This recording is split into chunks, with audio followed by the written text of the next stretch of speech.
Hello everyone, welcome to my UPSC। Rajasthan assistant professor की regular basis पे preparation कर रहे हैं। जनरल स्टडीज पेपर 3 की इसकी टेस्ट सीरीज करवाई है।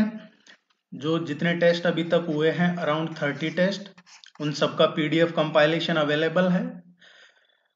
आप चाहें तो अपने रिवीजन पर्पज के लिए लिंक मिल जाएगा आपको नीचे डिस्क्रिप्शन में, कमेंट सेक्शन में, या myupsc.in वेबसाइट है हमारी, उस पर जाके भी आप चेक कर सकते हैं, या फिर गूगल पे भी सर्च कर सकते हैं आगे myupsc लिख के, तो आपको मिल जाएगा।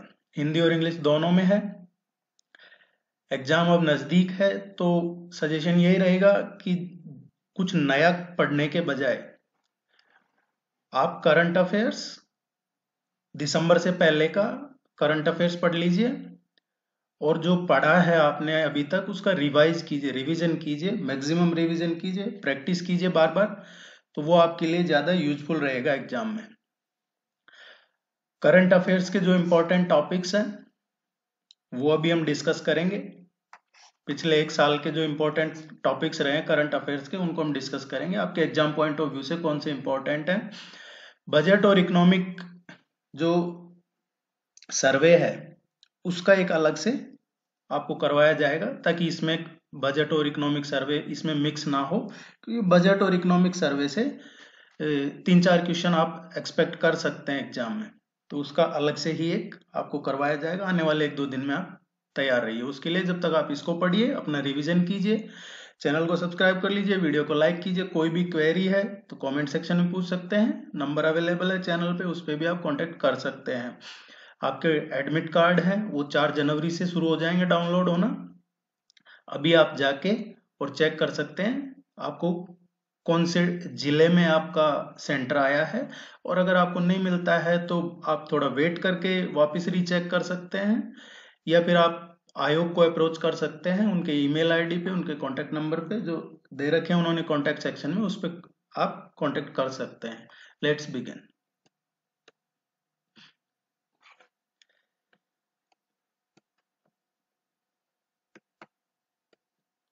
पहला जो टॉपिक है इंपॉर्टेंट सेट में, मेरी माटी मेरा देश अभियान। मेरी माटी मेरा देश अभियान में राजस्थान को अमृत अवार्ड मिला है। ये एक कैटेगरी है जिसमें जो स्टेट है तमाम सर्वश्रेष्ठ प्रदर्शन करने वाले राज्य, उसमें राजस्थान को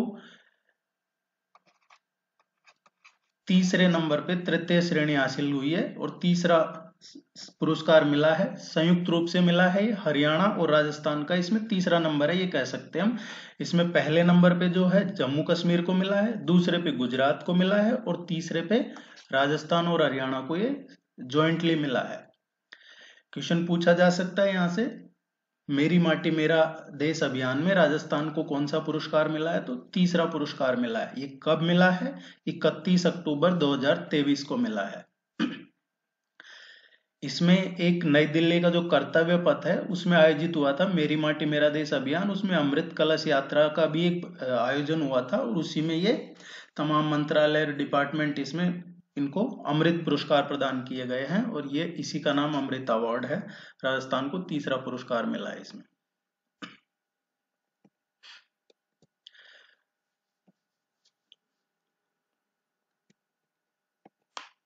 नेक्स्ट देखते हैं, तो इसमें स्टेट इलेक्शन आइकन। अभी रिसेंटली राजस्थान असेंबली के चुनाव हुए हैं। इसमें स्टेट इलेक्शन आइकन किसको नियुक्त किया गया था? देखिए, चुनाव में ज्यादा से ज्यादा वोटिंग हो, इलेक्शन में 100% मतदान करवाने के लिए जो स्टेट इलेक्शन कमीशन है वो मतदाताओं को जागरूक करने के लिए कुछ जो फेमस पर्सनालिटीज है, मशहूर हस्तियां हैं, उनको स्टेट इलेक्शन आइकन के रूप में ये अपॉइंट करते हैं, नियुक्त करते हैं। अभी जो इलेक्शन हुए हैं उसमें इलेक्शन आइकन जो अपॉइंट किया था ये दिव्य कृति सिंह है, इनको किया था। दिव्य कृति सिंह, इनको अपॉइंट किया था 10 नवंबर को 2023 को। ये नाम आपको ध्यान में रखना है। घुड़सवारी में एशियाई गेम्स जो हुए थे उसमें इन्होंने गोल्ड मेडल जीता था, स्वर्ण पदक विजेता है एशियाई खेलों की। ये जयपुर की रहने वाली है, 24 साल की दिव्य कृति सिंह। इनको स्टेट इलेक्शन आइकन अपॉइंट किया गया था।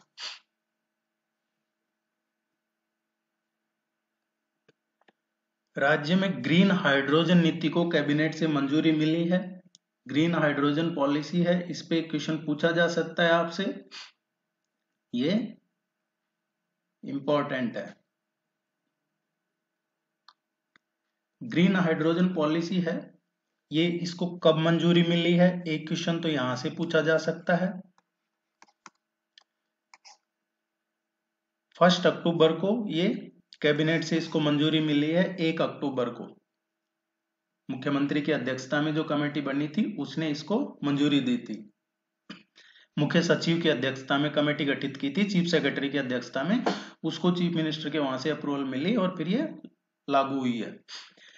ग्रीन हाइड्रोजन पॉलिसी जो है, यहां से अगर क्वेश्चन पूछा जा सकता है आपसे तो 2030 तक का इसमें टारगेट है, 2030 तक का। और राजस्थान में जो हाइड्रोजन का उत्पादन है 2030 तक का जो टारगेट है वो रखा गया है 2000 KTPA। ये डायरेक्ट क्वेश्चन पूछा जा सकता है आपसे कि हाल ही में राज्य में जो ग्रीन हाइड्रोजन नीति को कैबिनेट से मंजूरी मिली है उसमें 2030 तक कितना टारगेट रखा है, तो ये 2000 KTPA का टारगेट रखा गया है। 2030 और 2000 KTPA, ये दो चीजें आपको ध्यान में रखनी है। यही यहां से इंपॉर्टेंट क्वेश्चन जो बनता है आपसे पूछा जा सकता है।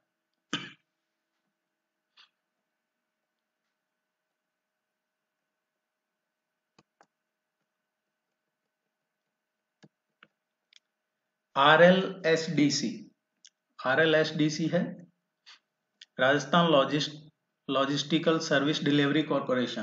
Rajasthan logistical service delivery corporation है, इसको भी रिसेंटली मंजूरी दी गई है। देखिए 4 साल में, मैं पहले भी कहता आया हूं कि 4 साल में ज्यादा कुछ किया नहीं है और लास्ट के 1 साल में इतना कुछ करने की कोशिश की है कि वो जमीन तक पहुंचा ही नहीं है, सिर्फ घोषणाएं हुई है। अगर ये पिछले 4 साल पहले कर दिया गया होता तो अशोक गहलोत अभी मुख्यमंत्री होते राजस्थान के। Rajasthan logistic service delivery corporation ये किसके लिए है, जो प्लेसमेंट एजेंसियों में कार्मिक लगे हुए हैं उनको शोषण से मुक्त करवाने के लिए ये RLSDC का गठन किया गया है। जो प्लेसमेंट एजेंसीज के थ्रू जो कार्मिक लगते हैं उनका शोषण ना हो, इसलिए ये लाया गया है। और इसमें कौन से कार्मिकों को सीधे तौर पे लिया जाएगा, जिनको 2021 जनवरी 2021 से पहले के जो कार्मिक हैं उनको लिया गया है। इसमें एक क्वेश्चन यहां से अधिनियम का पूछा जा सकता है आपसे।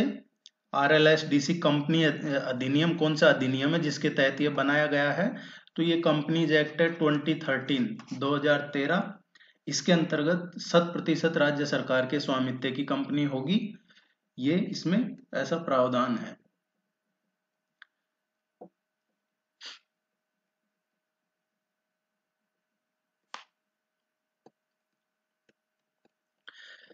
नेक्स्ट जो है जयपुर, बीकानेर, अजमेर और जैसलमेर में पनोरमा के लिए ये अभी मंजूरी मिली है। इसको भी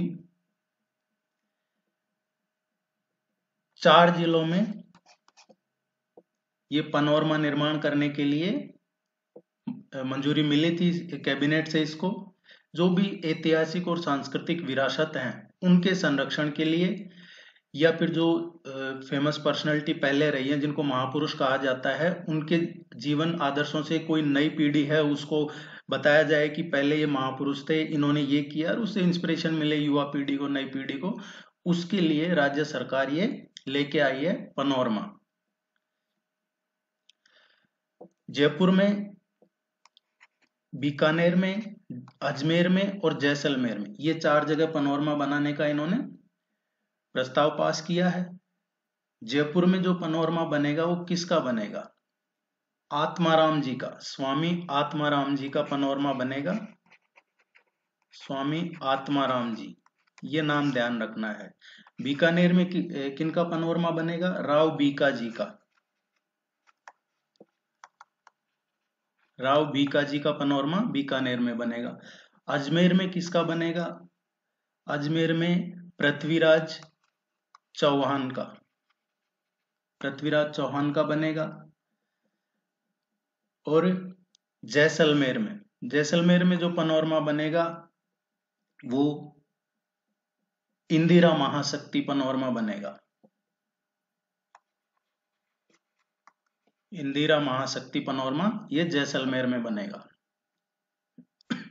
इसकी घोषणा 2023-24 का जो बजट था उसमें भी की थी मुख्यमंत्री ने, तो ये आपको ध्यान में रखना है। स्पेशली एक तो ये 4 जगह है जो जयपुर, बीकानेर, अजमेर, जैसलमेर। जयपुर में स्वामी आत्माराम जी, बीकानेर में राव बीका जी, अजमेर में पृथ्वीराज चौहान और जैसलमेर में इंदिरा शक्ति पनोरमा। गहलोत साहब ज्यादातर काम इंदिरा गांधी और राजीव गांधी के नाम पे ही करते आए हैं, इसमें कुछ बुराई नहीं है, प्रधानमंत्री रहे हैं वो देश के।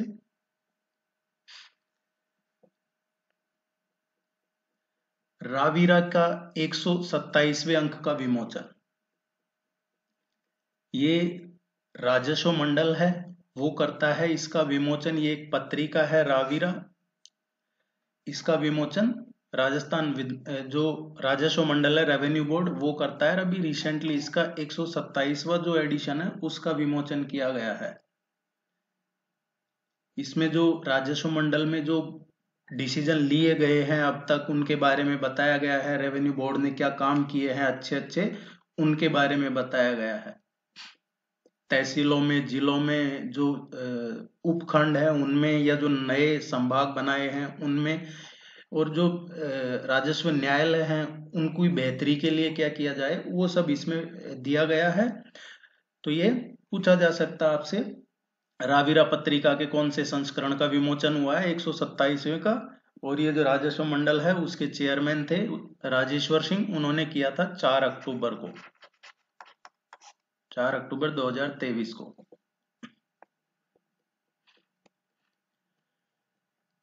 राजस्थान में वैली क्वीन हेरिटेज ट्रेन की शुरुआत की जाएगी। अब सॉरी, यहां से जो क्वेश्चन बनता है मैं वही चीजें बता रहा हूं आपको जो एग्जाम में पूछे जा सकते हैं।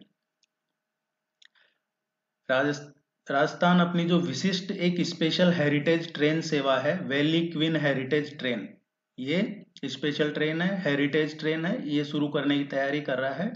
इसमें 5 अक्टूबर से, 5 अक्टूबर से, ये डेट ध्यान रखना आपको, 5 अक्टूबर, इससे मारवाड़ जंक्शन से और खामली घाट तक ये चलेगी। तो जो वैली क्वीन हेरिटेज है ये कहां से कहां तक चलेगी? जो मारवाड़ जंक्शन है वहां से और खामली घाट तक, मारवाड़ जंक्शन से खामली घाट, ये राजस्थान की एकमात्र हेरिटेज ट्रेन सेवा है। और ये 2 जगहों के नाम आपको ध्यान में रखने हैं, मारवाड़ जंक्शन से खामली घाट तक। गुरु गोरखनाथ बोर्ड की स्थापना करेगी राजस्थान सरकार। गुरु गोरखनाथ बोर्ड है, ये राजस्थान सरकार की एक पहल है जो योगी, जोगी और नाथ संप्रदाय से, समुदाय से आते हैं, उनके सामने जो चुनौतियां हैं उनके समाधान के लिए एक बोर्ड बनाया है, गुरु गोरखनाथ बोर्ड। तो ये आपसे इसमें पूछा जा सकता है कि ये किन के लिए बनाया है? तो जोगी, योगी और नाथ संप्रदाय या नाथ समुदाय, इनके सामने आने वाली जो समस्याएं हैं इनके मुद्दों को आइडेंटिफाई करके और एक व्यापक सर्वे करवाना है मेनली। तो ये टारगेट की क्या है, सर्वे में क्या आता है, फिर उसके हिसाब से बोर्ड है जो उसका समाधान प्रस्तावित करेगा और गवर्नमेंट तक पहुंचाएगा, ये काम है इनका। इसीलिए ये गुरु गोरखनाथ बोर्ड की स्थापना की जा रही है। ये क्वेश्चन अक्सर एग्जाम में पूछा जाता है, लक्खी मेला, लक्खी मेला कहाँ आयोजित किया जाता है? लक्खी मेला है ये राजस्थान में करौली जिले में आयोजित किया जाता है। करौली जिला इसके लिए फेमस है। यहाँ पे कैला देवी का नाम सुना होगा आपने, कैला देवी का मेला या लक्खी मेला, ये एक ही है जिसको कैला देवी चैत्र मेला के नाम से भी जाना जाता है, इसी लक्खी मेला को। तो कैला देवी मेला या ये लक्खी मेला, इसमें कंफ्यूज नहीं होना है आपको। इसमें कई समुदाय के लोग बड़े उत्साह से भक्ति के साथ ये मेला मनाते हैं, जो देवी जो कैला देवी है उसके सम्मान के लिए एक साथ होते हैं। जो चैत्रबादी है उसके 12वें दिन शुरू होता है ये, चैत्रबादी के 12वें दिन ये शुरू होता है, लगभग 2 वीक तक चलता है, 2 सप्ताह तक। और अभी की बात करें, अगर आपसे 2023 का पूछा जाता है तो 20 मार्च से और 4 अप्रैल तक ये मेला चला है। राजस्थान में एआई आधारित लोक अदालत लॉन्च की गई है। एआई आधारित लोक अदालत क्या है? आर्टिफिशियल इंटेलिजेंस बेस्ड लोक अदालत है। ये क्वेश्चन इंपॉर्टेंट है, ये टॉपिक यहाँ से क्वेश्चन पूछा जा सकता है। वैसे तो देखिए जितने इंपॉर्टेंट टॉपिक्स है करंट अफेयर के, वो टेस्ट सीरीज में उनके सारे क्वेश्चन करवाए गए हैं। जो मैं अभी आपसे बात कर रहा था कि वो टेस्ट सीरीज का पीडीएफ अवेलेबल है, आप चाहे तो ले सकते हैं। उसमें करंट अफेयर्स के क्वेश्चन अवेलेबल हैं, सारे करवाए गए हैं। यहाँ पे जिन्होंने टेस्ट सीरीज ज्वाइन नहीं की है या फिर रिवीजन पर्पज के लिए करवाया जा रहा है आपको ये टॉपिक। ये लोक अदालतें, इनका शुभारंभ या इनको लॉन्च किसने किया है? तो ये इनका शुभारंभ किया था नालसा ने। नालसा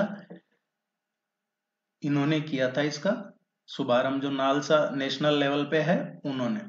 नालसा में क्या होता है? नालसा का चेयरमैन कौन होता है? एक तो होता है CJI, chief justice of India, और सीजेआई के बाद जो सेकंड सबसे सीनियर जज होते हैं सुप्रीम कोर्ट में, वो इसके नालसा के कार्यकारी अध्यक्ष बनाए जाते हैं। तो ये जब आर्टिफिशियल इंटेलिजेंस बेस्ड लोक अदालत लॉन्च की गई थी राजस्थान में, उस टाइम पे नालसा के अध्यक्ष कौन थे? जो जस्टिस यू ललित थे, जो अब रिटायर हो गए हैं, थोड़े टाइम रहे हैं चीफ जस्टिस ये, उस टाइम पे ये नालसा के अध्यक्ष थे। और कब लॉन्च की गई है? जो 18वीं अखिल भारतीय कानूनी सेवा प्राधिकरण की बैठक हुई थी, उसके दौरान ये एआई आधारित लोक अदालत का शुभारंभ किया गया था। कहां पे किया गया था? तो ये जयपुर में किया गया था। अभी अगर आपसे पूछा जाता है कि नालसा के चेयरपर्सन कौन है, चेयरमैन कौन है अभी नालसा के, तो यू ललित के बाद देखिए जो अभी सीजेआई हैं जस्टिस डीवाई चंद्रचूड़, वो भी रहे हैं नालसा के कार्यकारी अध्यक्ष। लेकिन अभी प्रेजेंट में जो उनके बाद सीनियर जस्टिस हैं, जस्टिस खन्ना, संजीव खन्ना, वो नालसा के चेयरमैन है अभी इस टाइम पे। तो ये ध्यान रखना है, आर्टिफिशियल इंटेलिजेंस बेस्ड लोक अदालत जयपुर में लॉन्च की गई थी। राजस्थान में यूरेनियम की खोज की गई है। राजस्थान में ये यूरेनियम के काफी विशाल भंडार पाए गए हैं, और उसके बाद ही ये यूरेनियम के जो मैप है उसमें आ गया है राजस्थान। जयपुर से लगभग 120 किलोमीटर दूर पड़ता है सीकर, और सीकर में तहसील है खंडेला तहसील। सीकर जिले में खंडेला तहसील है, और खंडेला तहसील में पड़ता है रोहिल, यहाँ पे मिले हैं। जिला पूछा जाता है तो सीकर जिला, तहसील खंडेला या फिर रोहिल, इनमें से कोई भी ऑप्शन में आपको दिया जाता है तो वो आप सही कर सकते हैं। या फिर यहां से एक क्वेश्चन और पूछा जा सकता है, यूरेनियम के भंडार के मामले में राजस्थान का कौन सा नंबर है देश में? तो राजस्थान तीसरे नंबर पे है। पहले नंबर पे कौन है यूरेनियम सबसे ज्यादा कहाँ पे है? आंध्र प्रदेश में। आंध्र प्रदेश के बाद यूरेनियम कहाँ पे है? झारखंड में। और झारखंड के बाद तीसरे नंबर पे देश में यूरेनियम के भंडार के मामले में अब राजस्थान आ गया है। ये एक दुर्लभ खनिज है यूरेनियम।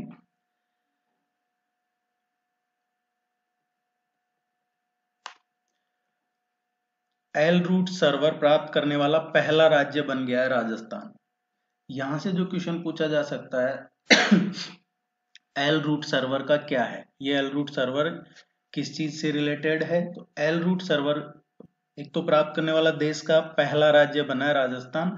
एल रूट सर्वर है जो गवर्नेंस का काम है, जो भी गवर्नमेंट की डिजिटल सर्विसेज हैं या ई गवर्नेंस जिसको कहा जाता है, या फिर जो इंटरनेट बुनियादी ढांचा है उसको मजबूत करने के लिए इंटरनेट आधारित ये संचालन शुरू किया गया है। और एक कहते हैं ना अनइंटरप्टेड कनेक्टिविटी, मतलब इंटरनेट लगातार चलता रहे, उसमें कोई इंटरप्शन नहीं आए, उसके लिए ये एक सर्वर लगाया है, चालू किया है, एल रूट सर्वर।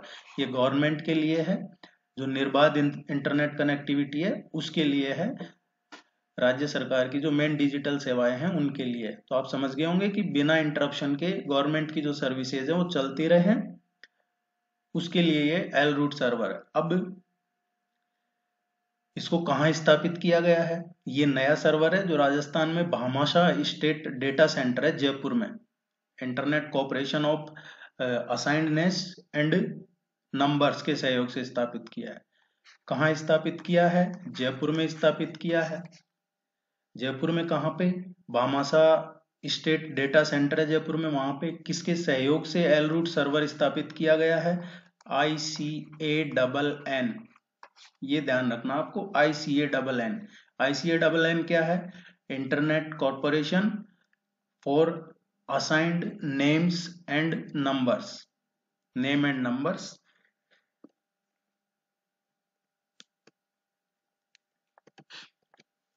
उड़ान योजना, एक तो उड़ान योजना का नाम जब आपके ध्यान में आता होगा तो कम पैसे में शुरू की गई थी, वो जो उड़ान योजना हवाई जहाज वाली, वो अलग है, वो सेंट्रल गवर्नमेंट की है। ये उड़ान योजना अलग है, ये राजस्थान की उड़ान योजना है। इसमें जो रूरल, दो तीन चीजें आपको ध्यान में रखनी है, रूरल गर्ल्स स्कॉलरशिप एजुकेशन, इसके लिए ये शुरू किया गया है। इसमें क्या है कि जो राजस्थान राज्य की ग्रामीण लड़कियां हैं उनको छात्रवृत्ति योजना प्रदान करती है ये उड़ान योजना, और उन्हें स्कूली शिक्षा प्राप्त करने की भी इसमें प्रावधान है। तो इसमें कुछ जो गर्ल्स हैं उनको चुना जाता है, उनको स्कॉलरशिप दी जाती है, उनको एजुकेशन दी जाती है, और उसी का नाम है उड़ान योजना। इसमें किसके सहयोग से शुरू की गई है? राजस्थान में उड़ान योजना किस समूह के सहयोग से शुरू की गई है? तो ये है, एक ग्रुप है आईपीई ग्लोबल के सहयोग से ये उड़ान स्कीम शुरू की गई है। Green national highway corridor, green national highway corridor है। यहां से क्वेश्चन पूछा जाएगा तो देखिए, ग्रीन नेशनल हाईवे कॉरिडोर ऐसा तो है नहीं कि सिर्फ राजस्थान में बन रहा है, राजस्थान के अलावा ये हिमाचल प्रदेश, उत्तर प्रदेश, आंध्र प्रदेश, इनमें भी बन रहा है। ये सेंट्रल गवर्नमेंट और वर्ल्ड बैंक, इन दोनों के सहयोग से बन रहा है। तो यहां से क्वेश्चन जो पूछा जा सकता है आपसे, या पहले जो पूछे गए हैं इस तरीके के टॉपिक से क्वेश्चन, कि राजस्थान में जो ग्रीन नेशनल हाईवे कॉरिडोर बनेगा वो उसको फाइनेंस कौन कर रहा है या किसकी मदद से बन रहा है? तो केंद्र सरकार और वर्ल्ड बैंक के सहयोग से बन रहा है, ये विश्व बैंक के सहयोग से बनाया जा रहा है। और ये जो गलियारा बनेगा इसमें $500 मिलियन का प्रोजेक्ट है ये। बाकी वर्ल्ड बैंक वगैरह का आपके सिलेबस में नहीं है, उसका मुख्यालय आप सभी जानते हैं वाशिंगटन डीसी में है, 1945 में उसकी स्थापना हुई थी। ये लोन वगैरह देता है, ऋण देता है, इसके 189 मेंबर कंट्री हैं। ये सब आपके काम का है नहीं, आपके काम का है जो ही हम पढ़ रहे हैं एग्जाम पॉइंट ऑफ व्यू से जो इम्पोर्टेंट है। E journey of chief ministers office Rajasthan, Shri Ashok Gehlot. इसमें ये एक बुक है, और ये बुक चुनाव से पहले जारी की गई थी। अगर यही बुक अगर 2020-21 में जारी की जाती तो इसका काफी फायदा मिल सकता था, लेकिन सारे काम जैसा मैंने कहा कि लास्ट में ही किए गए हैं। ये बुक 4 अक्टूबर को रिलीज की गई है, 4 अक्टूबर 2023 को। यहां से जो क्वेश्चन बनता है आपका कि E journey of chief ministers office Rajasthan, Shri Ashok Gehlot, ये पुस्तक किसने लॉन्च की है, किसने तैयार की है, किसने प्रकाशित की है, किसने तैयार की है? तो इसमें सारा काम जो राजस्थान का आईटी डिपार्टमेंट है, आईटी एंड टेलीकॉम, उसने तैयार की है। राजस्थान का जो सूचना प्रौद्योगिकी और संचार विभाग है, उसने ये तैयार की है। अब इस बुक में क्या है ऐसा, गहलोत साहब का नाम क्यों आ रहा है इस बुक में? इसमें भारत का संविधान जो आजकल खतरे में है, लोकतंत्र, युवा, महिला सशक्तिकरण, आईटी, किसान, दलित, शिक्षा, स्वास्थ्य, एनवायरनमेंट, ह्यूमैनिटी, आर्ट, कल्चर, जितने भी नाम आप जानते हैं, काफी सारी चीजें इसमें कंपाइलेशन है, संकलित किया गया है। और उन चीजों के बारे में honourable chief minister Ashok Gehlot के क्या विचार हैं, उन विचारों की ये बुक है।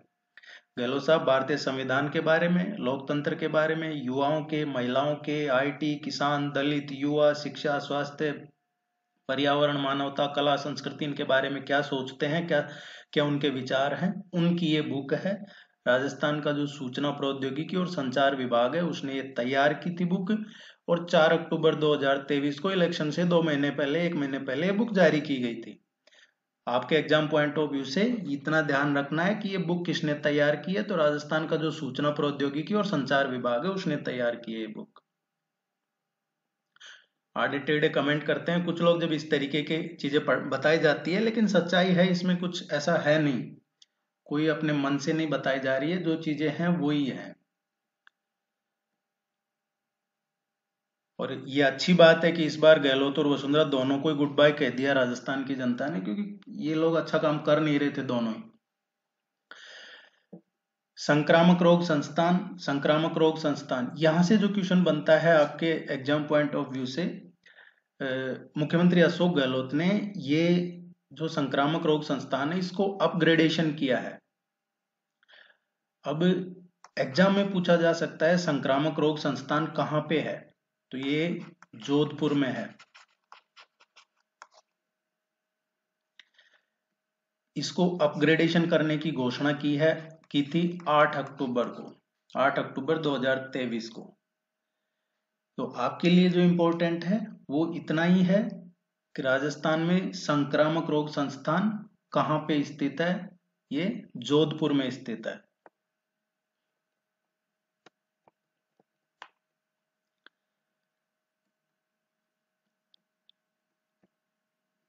आप चैनल को सब्सक्राइब जरूर कीजिएगा, वीडियो को लाइक कर दीजिएगा, और भी कोई क्वेरी है एग्जाम के रिलेटेड आप निसंकोच होकर पूछ सकते हैं, हम उस पर जरूर डिस्कस करेंगे।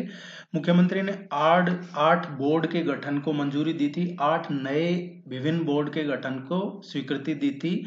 और ये गठन को स्वीकृति कब दी थी कि नए 8 बोर्ड बनाए जाएंगे, ये 7 अक्टूबर 2023 को 8 नए बोर्ड बनाए जाने की स्वीकृति दी थी। इन बोर्ड्स का आपको नाम ध्यान रखना है, और ये किस बारे में है ये भी हमें ध्यान रखना है।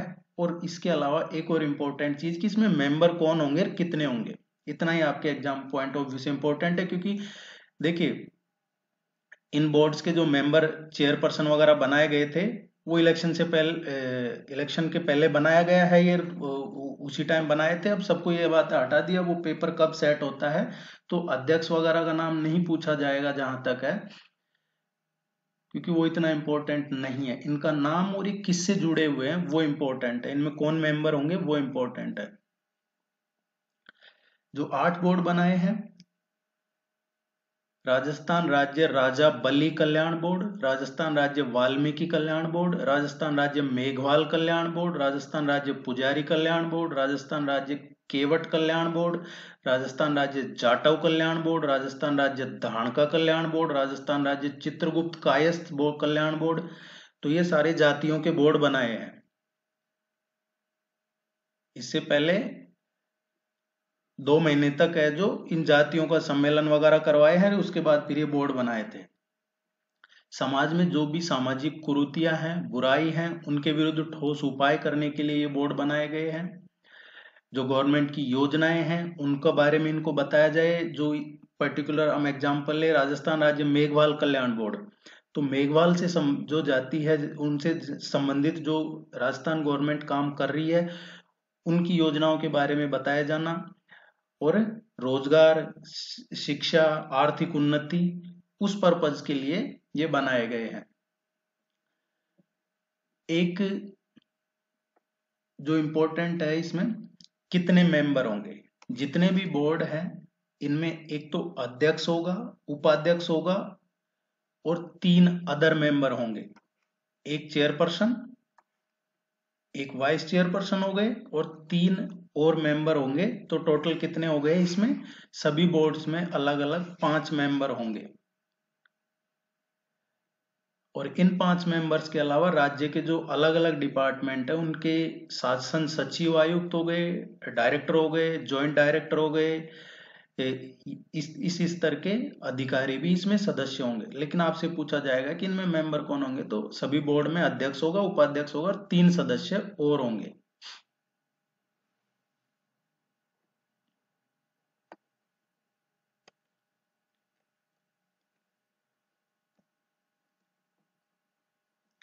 नेक्स्ट जो टॉपिक है मीडिया कर्मियों का।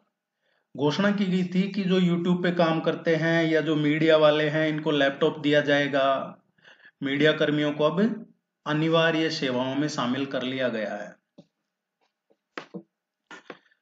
ये 11 अक्टूबर 2023 को किया गया है कि राजस्थान में जो अब मीडिया कर्मी हैं उनको भी अनिवार्य सेवाओं में शामिल कर लिया जाएगा। अनिवार्य सेवाएं कौन सी है, बिजली, पानी, roadways, metro, dairy, fire fighter, चिकित्सा, एजुकेशन, ये इस तरीके की सर्विसेज है। डॉक्टर हो गए, पैरामेडिकल हैं, एम्बुलेंस, ऊर्जा विभाग, इलेक्ट्रिशियन, लाइनमैन, ये इस तरीके की जो सर्विसेज है इमरजेंसी अनिवार्य सेवाओं में आती है।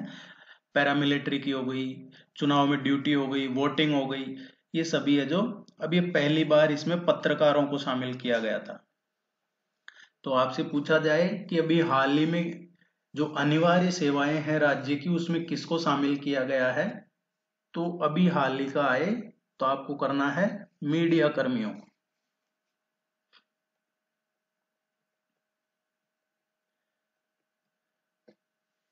प्रदेश में जूनोटिक डिजीज कंट्रोल हेतु बनेगा state one health one action plan. State one health one action plan. यहां से जो आपके एग्जाम में क्वेश्चन पूछा जा सकता है उसकी चर्चा करते हैं।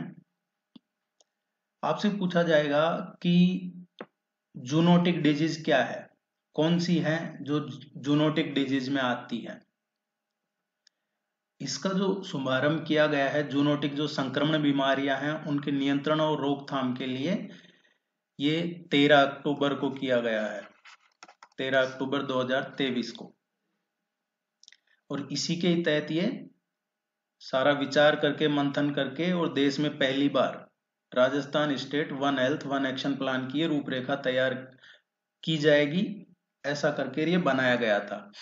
अब इसमें जो जूनोटिक डिजीज है, वायरस है, बैक्टीरिया है, फंगस है, हो गया प्रोटोजोआ, पैरासाइट या अदर्स जिनसे संक्रमण फैलता है। तो जूनोटिक डिजीज जिनसे संक्रमण फैलता है, ये आपको ध्यान में रखना है। ये क्वेश्चन पूछा जा सकता है एग्जाम में, जूनोटिक डिजीज कंट्रोल का कौन सी डिजीज है इनमें से जो जूनोटिक में आती है। Virus, bacteria, fungus, protozoa, parasite या अदर जो जिनसे संक्रमण फैलता है, उनके लिए बनाया गया है ये। मुझे पता है आपके एग्जाम में ज्यादा टाइम नहीं है, इसलिए मैं आपको डायरेक्ट टू द पॉइंट वो ही बता रहा हूं जो आपका टाइम ज्यादा कंज्यूम ना करे।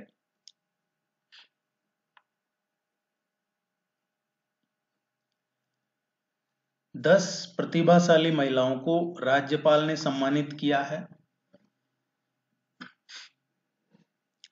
ये एक आयोजन हुआ था जिसमें जो पावरफुल विमेन्स हैं जिन्होंने अपने अपने अलग अलग फील्ड में अच्छा किया है, उनको 10 को राज्यपाल ने सम्मानित किया है। आपसे यहां से क्वेश्चन पूछा जाएगा तो पूछा जाएगा कि हाल ही में राज्यपाल द्वारा सम्मानित इनमें से किसको समाज सेवा के क्षेत्र में पुरस्कृत किया गया है। तो जो सोशल सर्विसेज हैं, सोशल सर्विसेज में तारा अहलुवालिया को पुरस्कृत किया गया है समाज सेवा में। घुड़सवारी में जो है खेल से संबंधित, स्पोर्ट्स के फील्ड में किसको सम्मानित किया गया है, जिनका अभी हम बात कर रहे थे, घुड़सवारी में एथलीट हैं दिव्य कीर्ति, दिव्य कृति है, दिव्य कृति उनको स्पोर्ट्स में ये राज्यपाल ने पुरस्कृत किया है। एग्रीकल्चर की बात करें तो संतोष देवी को मिला है, संतोष देवी को खेती एग्रीकल्चर इसमें मिला है। पर्यावरण में है ये अनीता पालीवाल को मिला है, राजसमंद की रहने वाली है अनीता पालीवाल, एनवायरमेंट में इनको मिला है। उत्कृष्ट जो एडमिनिस्ट्रेटिव सर्विसेज हैं, एडमिनिस्ट्रेटिव सर्विसेज के लिए प्रीति चंद्रा को दिया गया था, एडमिनिस्ट्रेटिव प्रशासनिक सेवाओं के लिए। ग्रामीण विकास के लिए रूरल डेवलपमेंट के लिए है ये नीरू यादव को दिया गया था, रूरल डेवलपमेंट के लिए।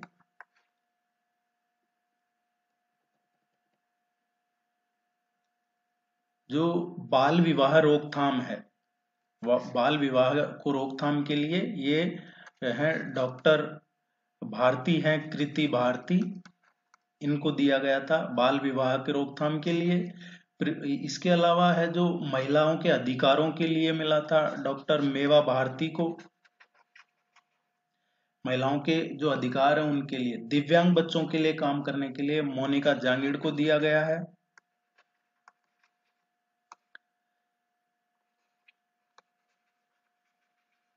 तो ये कुछ नाम है जो आप ध्यान रख सकते हैं, इनको पुरस्कृत किया गया था राज्यपाल के द्वारा।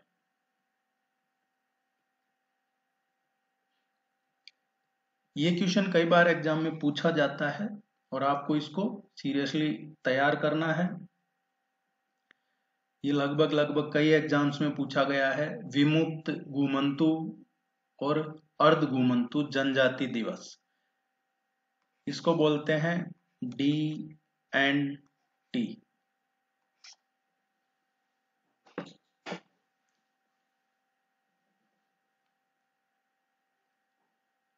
ये ट्राइब्स हैं, डिनोटिफाइड हो गई, सेमी नोटिफाइड, सेमी नोमैडिक हो गई, या ये ट्राइब्स हैं जिनको DNT कहा जाता है। विमुक्त घुमंतु और अर्ध घुमंतु ये जनजातियां हैं। अभी रिसेंटली 72वां ये विमुक्त घुमंतु और अर्ध घुमंतु जनजातियों का 72वां मुक्ति दिवस आयोजित किया गया है। तो ये यहाँ से डायरेक्ट पूछा जाता है कई बार कि ये जनजाति दिवस कब आता है। ये जनजाति दिवस आता है अगस्त 31 अगस्त को ये जनजाति दिवस मनाया जाता है।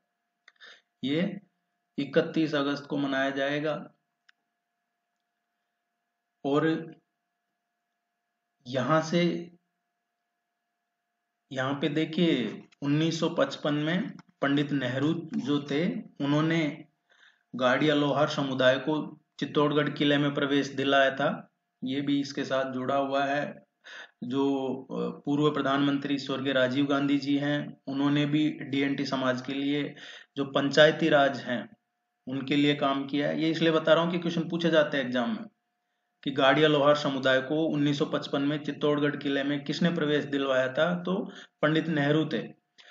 या फिर DNT समाज में जो वंचित वर्ग है उनको पंचायती राज संस्थानों में राजनीतिक प्रतिनिधित्व कब से मिला, किसके निर्णय से मिला, तो वो पूर्व प्रधानमंत्री स्वर्गीय राजीव गांधी जी थे, उनके निर्णय से मिला है।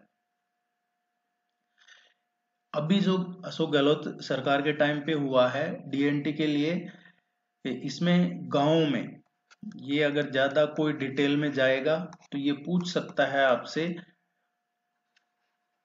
रूरल और अर्बन का। गांव में है 150 वर्ग गज और शहरों में 50 वर्ग गज तक के पट्टों का निःशुल्क आवंटन किया जाएगा। ये 150 वर्ग गज गांव में और शहरों में 50 वर्ग गज का जो जमीन है उसके निःशुल्क पट्टे आवंटन किए जाएंगे इस DNT समुदाय को। अगर और क्वेश्चन यहाँ से बनता है तो अभी राज्य विमुक्त घुमंतु और अर्ध घुमंतु बोर्ड के अध्यक्ष कौन हैं, तो इनके जो अभी अध्यक्ष हैं ये उर्मिला योगी जी हैं।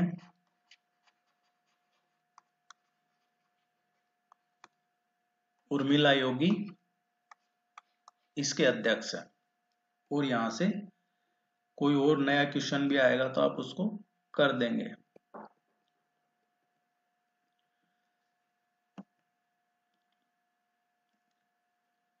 ये नया बनाने की घोषणा की है centre of excellence in panchakarma. और ये कहाँ खोला जाएगा? चाकसू में। चाकसू ये तहसील है जो जयपुर रूरल में आती है, जयपुर ग्रामीण जिले में आती है चाकसू तहसील।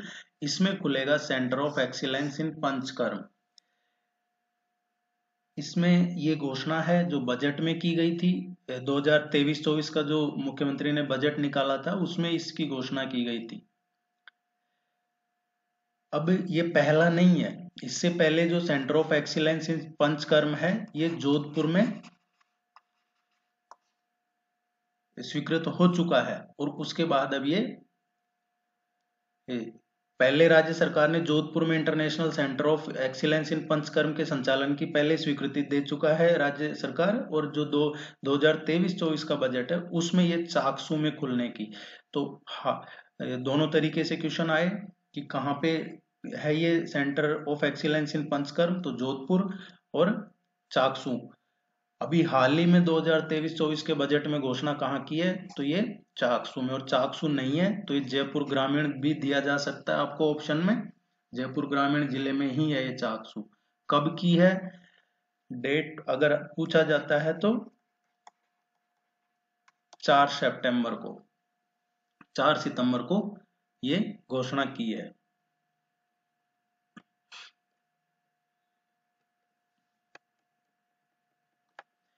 राज्य की 2 महिला शिक्षकों को राष्ट्रीय शिक्षक पुरस्कार मिला है। राजस्थान की 2 महिला शिक्षकों को ये राष्ट्रीय शिक्षक पुरस्कार, आप सभी जानते हैं 5 सितंबर को शिक्षक दिवस मनाया जाता है। और कब से मनाया जाता है? 1962 से हर साल 5 सितंबर को मनाया जा रहा है। जो भी टीचर्स अपने बेहतरीन शिक्षक जो अनूठे योगदान जिनका रहता है उसके लिए ये 50,000 रुपए की नगद राशि, प्रमाण पत्र और एक रजत पदक ये दिया जाता है इनको 5 सितंबर को। प्रशस्ति पत्र 50,000 रुपए। अभी जो 2023 में हुआ था अमृत महोत्सव चल रहा था, इसमें 75 शिक्षकों को चयनित किया है राष्ट्रीय शिक्षक पुरस्कार के लिए। और प्रेसिडेंट द्रौपदी मुर्मू ने विज्ञान भवन में इनको सम्मानित किया था। राजस्थान से 2 को सम्मानित किया गया है, जिनमें से एक है अलवर से, अलवर जिले से, और दूसरी जो है वो जोधपुर से है। अलवर से जिनको मिला है उनका नाम है आशा सुमन, आशा सुमन। और जोधपुर से जिनको मिला है ये डॉक्टर शीला आशोपा, इनको मिला है। आशा सुमन को किस लिए मिला है? क्योंकि अलवर की जो आशा सुमन है ये बच्चियों को सेल्फ डिफेंस की ट्रेनिंग देती है। जो गर्ल्स हैं, बच्चियां हैं, उनको सेल्फ डिफेंस की ट्रेनिंग देती है।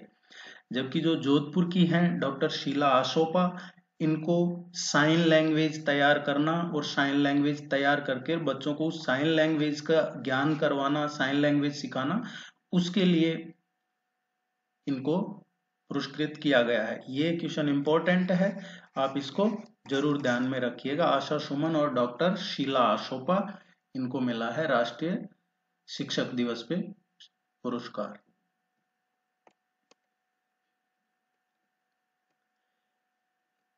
विश्व के पहले हेरिटेज रिवर फ्रंट का किया गया है लोकार्पण। ये बहुत चर्चा में रहा है ये जो रिवर फ्रंट है। और ये जो रिवर फ्रंट है ये दुनिया का ऐसा इकलौता रिवर फ्रंट है इतना बड़ा। और यहाँ पे जो घंटी वगैरह लगाई गई है वो भी बहुत बड़ी चर्चा में है, बहुत बड़ी है, ऐसी नहीं है। यहाँ से बात करते हैं क्वेश्चन क्या बनते हैं। इसका लोकार्पण मुख्यमंत्री ने किया था, कब किया है? 12 सितंबर 2023 को मुख्यमंत्री अशोक गहलोत ने इसका लोकार्पण किया था। कहाँ पे है ये जो हेरिटेज रिवर फ्रंट है? ये चंबल नदी है और इसको चंबल रिवर फ्रंट भी बोलते हैं। और ये पूरे दुनिया का ऐसा इकलौता हेरिटेज रिवर फ्रंट है चंबल नदी पे कोटा में। 2-3 चीजें क्लियर हो गई। अब आगे की देखते हैं इसमें क्या क्या है और आपसे क्या पूछा जा सकता है एग्जाम में। जो रिवर फ्रंट बनाया गया है इसकी लेंथ कितनी है? इसकी लंबाई 3.25 किलोमीटर है। 2.75 किलोमीटर की लंबाई है और चंबल नदी के जो दोनों तट हैं उन पे ये इसको डेवलप किया गया है। लगभग 1400 करोड़ रुपए की लागत से ये बनाया गया है। इससे क्या होगा कि जो चंबल नदी के किनारे पे जो बस्तियां बसी हुई हैं, जो बस्तियां, उनको जब चंबल में ज्यादा पानी आता है तो बाढ़ आ जाती है, तो उससे उन बस्तियों को फायदा मिलेगा, मुक्ति मिलेगी बाढ़ से।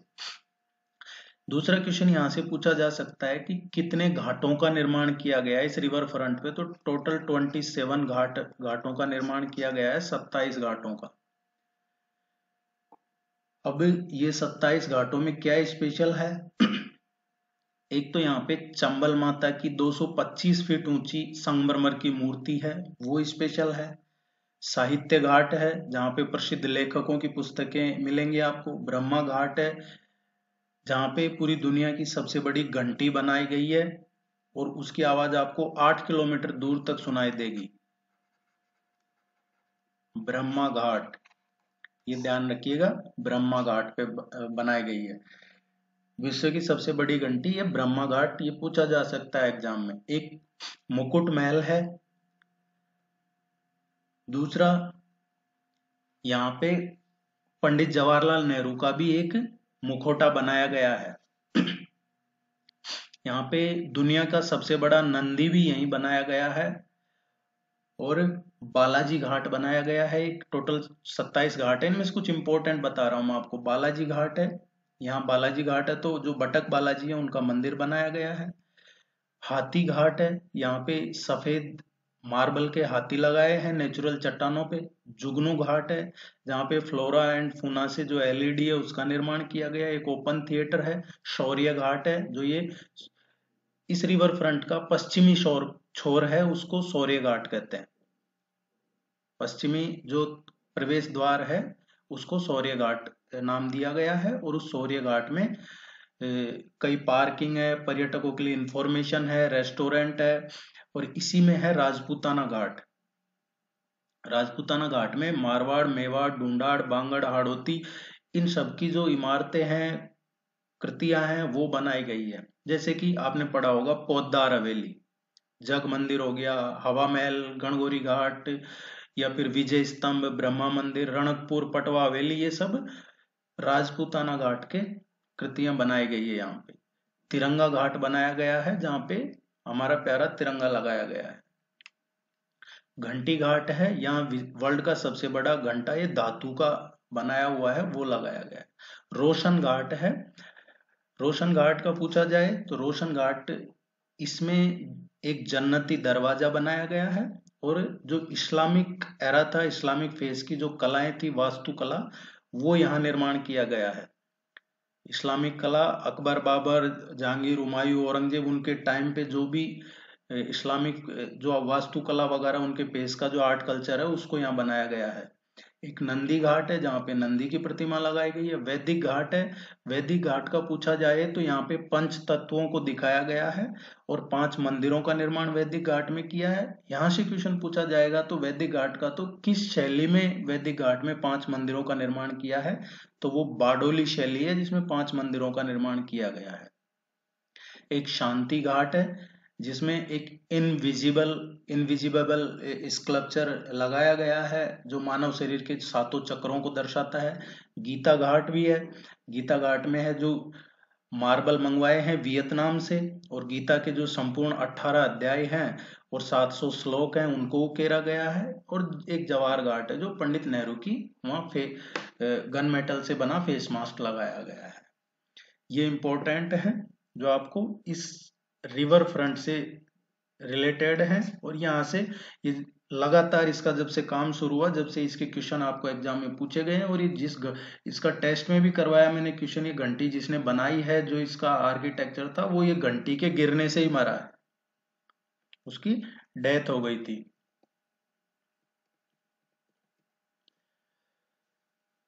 Rajasthan state faculty development academy है ये, जैसा कि इसका नाम है state faculty development, higher education में के लिए बनाई गई है ये।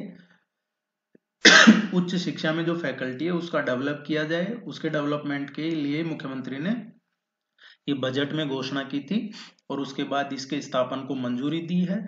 अब ये कहाँ पे बनेगा? ये Rajasthan state faculty development academy बनेगा, जयपुर में बनेगा।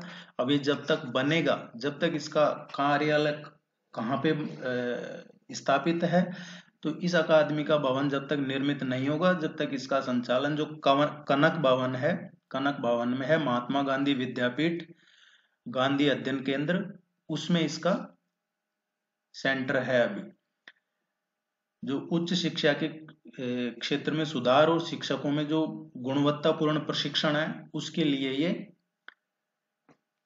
एकेडमी को मंजूरी दी है, ये बनाया जा रहा है।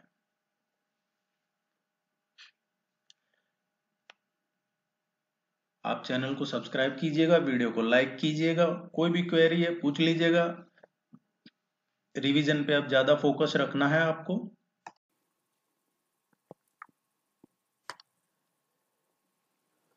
नेक्स्ट जो टॉपिक है पुरस्कारों की घोषणा।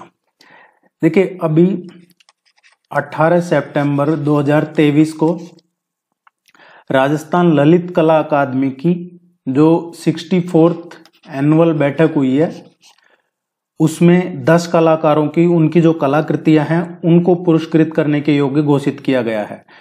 तो अभी हाल ही में जो राजस्थान ललित कला अकादमी है उसकी 64वीं वार्षिक कला प्रदर्शनी की ये पुरस्कार हैं और ये कब हुई है?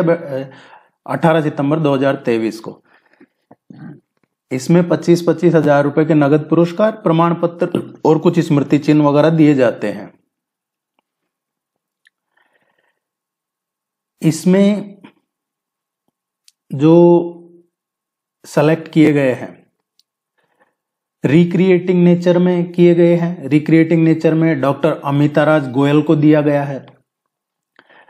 स्मृति में दिशांक शर्मा को दिया है।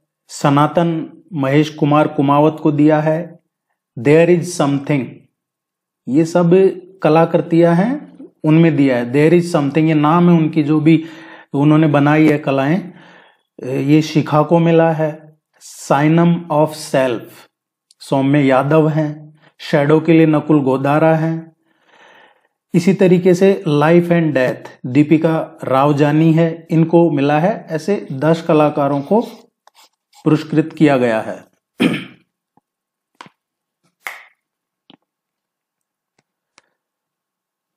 आपको ध्यान में रखना है ये 64वीं बैठक थी इनकी, ये थोड़ा सा इंपॉर्टेंट है। ये सबसे ज्यादा चर्चा में रहा है राजीव गांधी ग्रामीण एवं शहरी ओलंपिक खेलों का राज्य स्तरीय आयोजन। देखिए इसमें 2-3 चीजें हैं जो आपको ध्यान में रखनी है। ये जो ग्रामीण एवं शहरी राजीव गांधी ग्रामीण एवं शहरी ओलंपिक खेल हैं, इनका शुभारंभ या इनकी शुरुआत कब हुई है? ये 5 अगस्त से शुरू हुए थे सवाई मानसिंह स्टेडियम जयपुर से। सवाई मानसिंह स्टेडियम जयपुर से मुख्यमंत्री ने इनकी शुरुआत की थी, राजीव गांधी ग्रामीण एवं शहरी ओलंपिक खेलों की। 5 से और 10 अगस्त तक ये ग्रामीण और पंचायत स्तर के जो हैं खेल वो हुए हैं। बाद में 17 से और 22 अगस्त तक, ये डेट याद रखिएगा, ये पूछे जा सकते हैं आपसे एग्जाम में। 17 से और 22 तक ये हुए हैं ब्लॉक लेवल के जो गेम हैं वो उनका आयोजन हुआ है। फिर 1 से और 6 सितंबर के बीच, 1 से और 6 सितंबर तक ये डिस्ट्रिक्ट लेवल के जो गेम्स हैं उनका आयोजन हुआ है। और फिर राज्य स्तरीय आयोजन कहाँ पे हुआ है ये पूछा जाएगा एग्जाम में, तो ये जोधपुर में हुआ है। बाकी सबका जो देख रहे थे आप, ये सब जयपुर में आयोजित हुए थे, ये जोधपुर में हुआ है। राजीव गांधी ग्रामीण एवं शहरी ओलंपिक खेलों का राज्य स्तरीय आयोजन जोधपुर में हुआ है। कब हुआ है? 25 से और 28 सितंबर के बीच में। मैं फिर रिपीट कर रहा हूं, राज्य स्तरीय ऑल स्टेट लेवल के जो गेम हुए हैं, राज्य स्तरीय गेम, ये जोधपुर में 25 से और 28 सितंबर के बीच में हुए हैं। बाकी जो हुए हैं ग्रामीण स्तर, पंचायत स्तर के, ग्रामीण एवं पंचायत स्तर के, 5 से 10 अगस्त तक जयपुर में हुए हैं। 17 से 22 अगस्त तक जो हुए हैं ब्लॉक स्तर के हुए हैं। 1 से 6 सितंबर तक डिस्ट्रिक्ट लेवल के हुए हैं। ये जरूर ध्यान रखिएगा, यहां से क्वेश्चन आएगा एग्जाम में, उम्मीद है 100% पूछा जाएगा। राज्यपाल को छठे राज्य वित्त आयोग की रिपोर्ट प्रस्तुत की है। जो 6th फाइनेंस कमीशन है, स्टेट फाइनेंस कमीशन, उसने अपनी रिपोर्ट पेश की है गवर्नर को। तो एक तो जो राज्य वित्त आयोग है वो अपनी रिपोर्ट किसको पेश करता है? गवर्नर को पेश करता है। एक तो ये ध्यान में रखना है। दूसरा, अभी हाल ही में जो रिपोर्ट पेश की है ये कौन सा राज्य वित्त आयोग था? छठा राज्य वित्त आयोग था। इसके बारे में डिटेल में टेस्ट सीरीज में एक क्वेश्चन में मैं करवा चुका हूं। इसका क्वेश्चन पूरा डिटेल में, अगर आपने पहले के वीडियो नहीं देखे तो चैनल पे सारे अवेलेबल है, आप जरूर देखिएगा।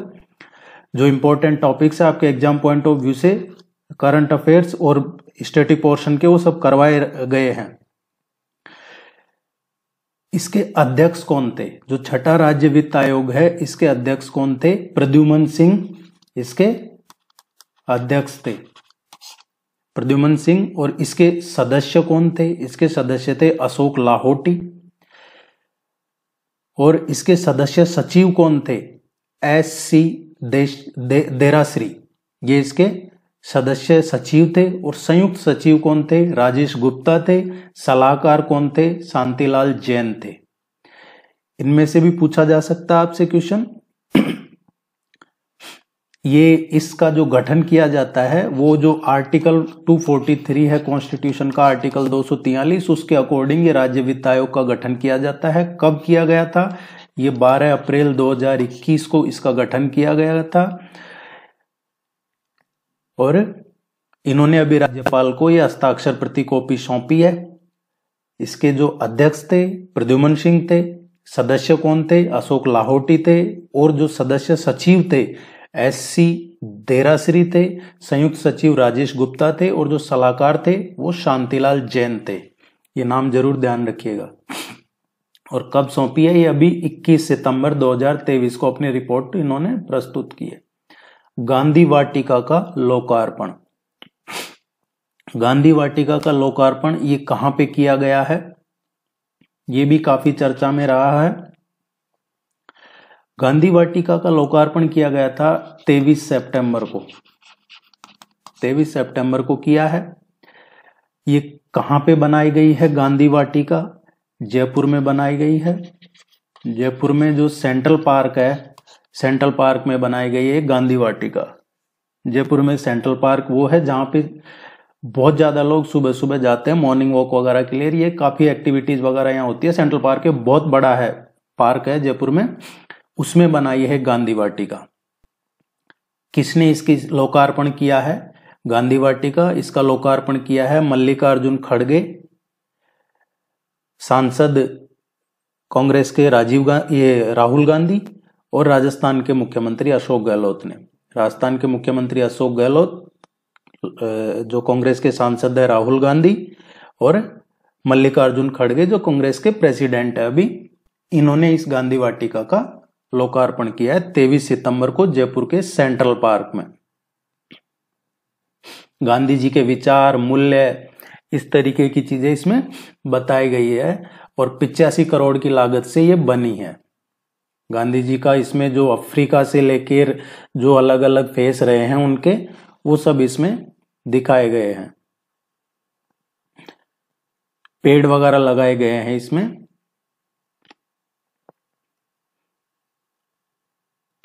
मारवाड़ इंटरनेशनल सेंटर का लोकार्पण। मारवाड़ इंटरनेशनल सेंटर का लोकार्पण ये कहां किया गया है? जैसा इसके नाम से पता चल रहा है मारवाड़ इंटरनेशनल सेंटर, तो मारवाड़ में ही किया है, जोधपुर में। जोधपुर में इसका लोकार्पण किया है 25 सितंबर को इसका लोकार्पण किया है चीफ मिनिस्टर अशोक गहलोत ने। इनका कहना है कि जो मारवाड़ की संस्कृति है, वैचारिकता है, उसको आगे बढ़ाने के लिए जो कलाकृतियां हैं, पर्यावरण का संरक्षण है, उसको देश दुनिया में पहचान मिले, उसके लिए ये बनाया गया है कि उससे एक वैचारिक आदान प्रदान बना रहेगा मारवाड़ की जो संस्कृति है उससे, उसका है जो बाकी जो भी ये देखने आएंगे या जो भी इससे जुड़ेंगे उनका। तो डायरेक्ट पूछा जाएगा तो मारवाड़ इंटरनेशनल सेंटर का लोकार्पण 25 सितंबर को जोधपुर में किया गया है। इसमें ज्यादा डिटेल नहीं बता रहा मैं आपको, वो इसकी वजह यही है कि आपको जो एग्जाम पॉइंट ऑफ व्यू से इंपॉर्टेंट है वो ही करना है।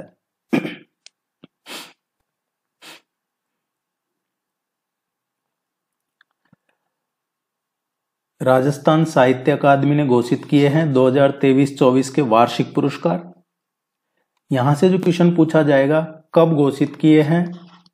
26 सितंबर को, 26 सितंबर को।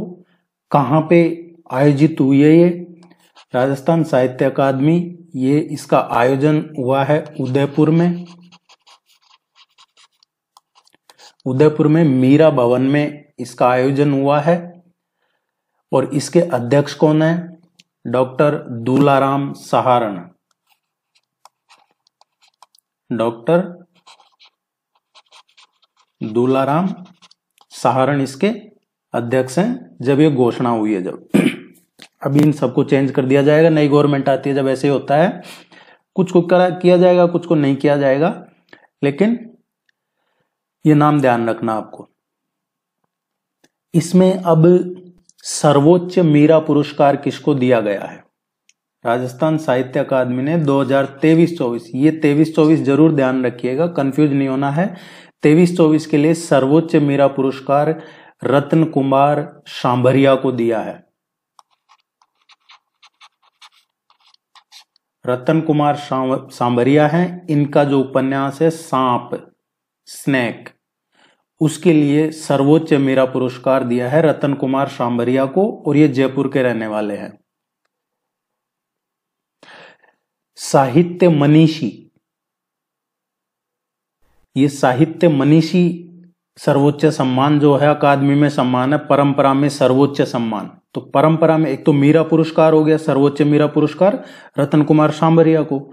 अब सम्मान परंपरा में जो सर्वोच्च सम्मान है वो साहित्य मनीषी से प्रगतिशील लेखक हैं, और ये इस अकादमी के पहले के अध्यक्ष भी रहे हैं।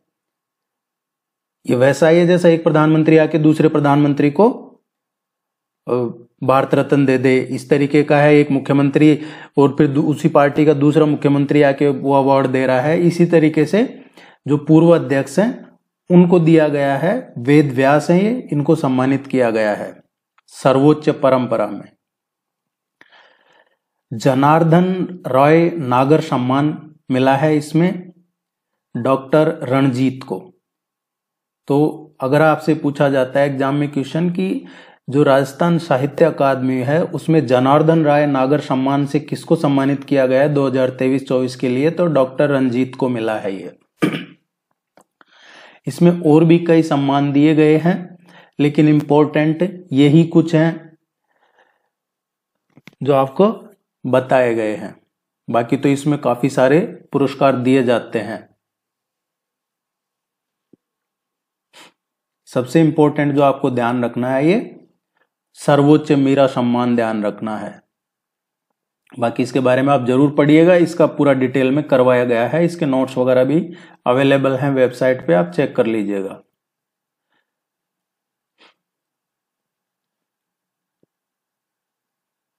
डोल मेले का विधिवत शुभारंभ। अब ये मेला काफी चर्चा में रहा है, देखिए उसकी मैं आपको वजह भी बताता हूं। डोल मेला है उसकी, मुगलों ने काफी सारे किलों पे अटैक किया, कुछ पे कब्जा किया, काफी चीजें उनको जो लगा उन्होंने किया। तो ये जो डोल मेला है इसका क्या इतिहास है? बूंदी के जो महाराव थे सुरजन हाडा, उन्होंने अकबर को रणथंभौर का किला सौंप दिया था, और उस समय वहां से 2 देव मूर्तियों को लाया गया था। उनमें से एक थी रंगनाथ जी की मूर्ति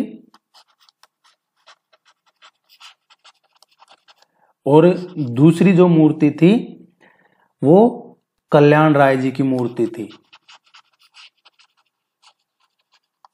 ये दो मूर्तियों को वहां से लाया गया। बूंदी की जो तत्कालीन रानी थी उन्होंने ये मंदिर बनवाया, इस मूर्ति को स्थापित किया और उसके बाद से यहाँ पे इस मेले का आयोजन होता है। आपसे एग्जाम में पूछा जाएगा कि विख्यात डोल मेला कहाँ पे लगता है, ये इस मेले का आयोजन कहाँ होता है, तो ये बूंदी में होता है इस मेले का आयोजन। आपको इतना ही ध्यान में रखना है। डोल मेला है ये 12 में लगता है, 12 में लगता है ये डोल मेला, इसका ध्यान रखना है। डोल तालाब भी है वहां पे लगता है ये।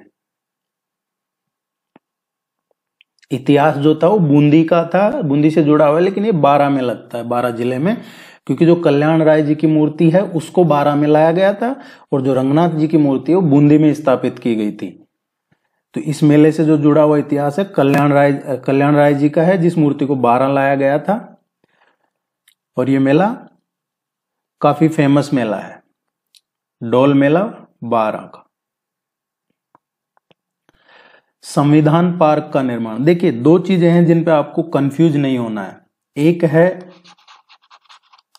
कॉन्स्टिट्यूशनल पार्क, उसका नाम ही कॉन्स्टिट्यूशनल पार्क है, वो जयपुर में बनाया है, उसका लोकार्पण जयपुर में विधानसभा के पास में किया गया है। और ये जो संविधान पार्क है, ये संविधान पार्क का निर्माण राज्यपाल ने किया है और राज्यपाल ने बांसवाड़ा जिले में किया है। आपसे क्वेश्चन पूछा जाए कि राज्यपाल कलराज मिश्र ने कहां पे संविधान पार्क का लोकार्पण किया है, तो ये 26 सितंबर 2023 को बांसवाड़ा जिले में किया है। जो गोविंद गुरु जनजाति विश्वविद्यालय है उसके जो नया प्रवेश द्वार है वहां पे संविधान उद्यान और संविधान स्तंभ का लोकार्पण किया है। गोविंद गुरु जनजातीय विश्वविद्यालय बांसवाड़ा, 26 सितंबर 2023। गुरु गोविंद है, उनकी मूर्ति का भी यहाँ पे अनावरण किया गया था। गुरु गोविंद का आपको पता होगा, गुरु गोविंद ये कोई व्यक्ति नहीं है, एक तरीके से संस्था है, पूरी महापुरुष रहे हैं ये, और इन्होंने जो सामाजिक जागरूकता है उसकी क्रांति के लिए इनको जाना जाता है। एक पढ़ा होगा आपने भगत सेक्ट, भगत पंथ, उसकी स्थापना गोविंद गुरु ने की थी। गोविंद गुरु भगत पंथ की स्थापना इन्होंने की थी, इन्हीं के लिए ये बांसवाड़ा में इस यूनिवर्सिटी में लोकार्पण किया था राज्यपाल ने। विश्व पर्यटन दिवस के अवसर पर राजस्थान के 2 गांवों को मिले हैं रजत और कांस्य पदक। तो विश्व पर्यटन दिवस कब आता है? 27 सितंबर को। और इसी के मौके पे 2 गांवों को मिले हैं रजत और कांस्य पदक मिले हैं। ये 2 गांव कौन से हैं? एक गांव है मीनल और दूसरा है नौरंगाबाद।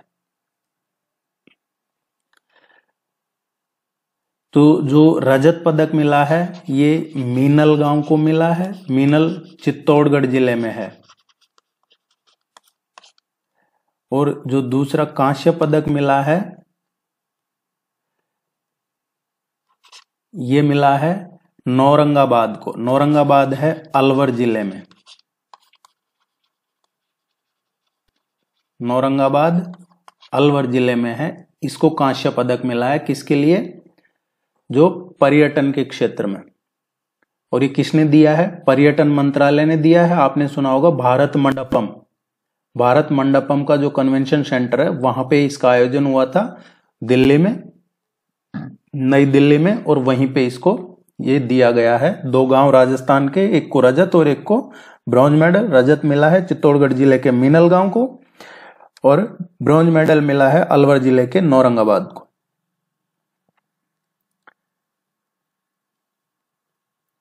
क्षेत्रीय बाजरा अनुसंधान केंद्र का शिलान्यास। क्षेत्रीय बाजरा अनुसंधान केंद्र का शिलान्यास कहां पे किया गया है? तो ये शिलान्यास किया गया है जो उपराष्ट्रपति हैं जगदीप धनखड़, उन्होंने किया है बाड़मेर जिले में। बाड़मेर जिले में किस जगह?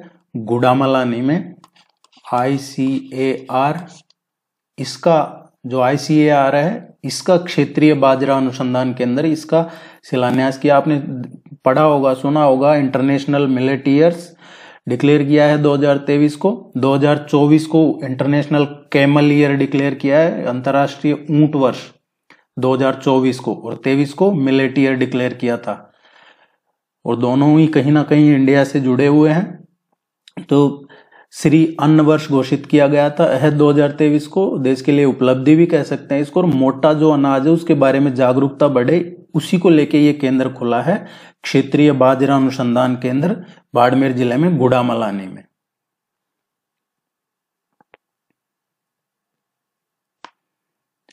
डीग में स्थापित होगा संग्रहालय। डीग ये नया जिला बना है अभी रिसेंटली, और यहां पे ये संग्रहालय बनाने का भी प्रस्ताव अनुमोदन किया है 29 जून को।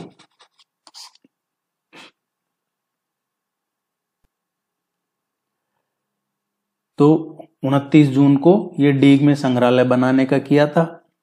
अब इस डीग जिले में क्या है, पहले तो भरतपुर जिले में आता था, अब डीग नया जिला बन गया है। इसमें जो प्रदर्शनी होगी उसमें महाराजा सूरजमल गैलरी होगी, आर्म्स गैलरी होगी, मूर्ति गैलरी होगी, उत्खनन गैलरी होगी, आर्ट कल्चर गैलरी होगी, ब्रजमंडल की गैलरी होगी, पेंटिंग की गैलरी होगी। कुछ टोटल इस संग्रहालय में 8 गैलरीज होंगी।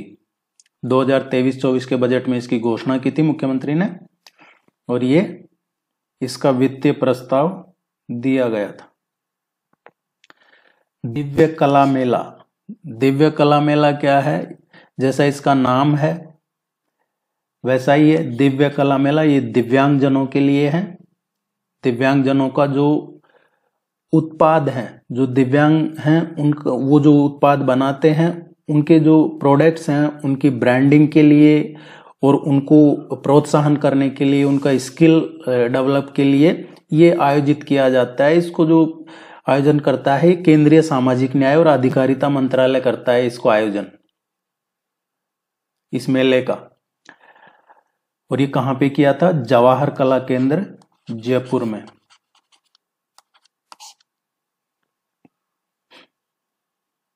इसमें कुछ उपकरण वगैरह भी बांटे जाते हैं जो दिव्यांग हैं उनको। लगभग 13-14 हजार इसमें पार्टिसिपेट किया था। इसमें साइकिलिंग, ट्राईसाइक्लिंग है, वॉकिंग स्टिक है, ये सभी उपकरण इसमें शामिल होते हैं। बाकी आपको ये ध्यान रखना है, ये मंत्रालय सामाजिक न्याय और जवाहर कला केंद्र जयपुर।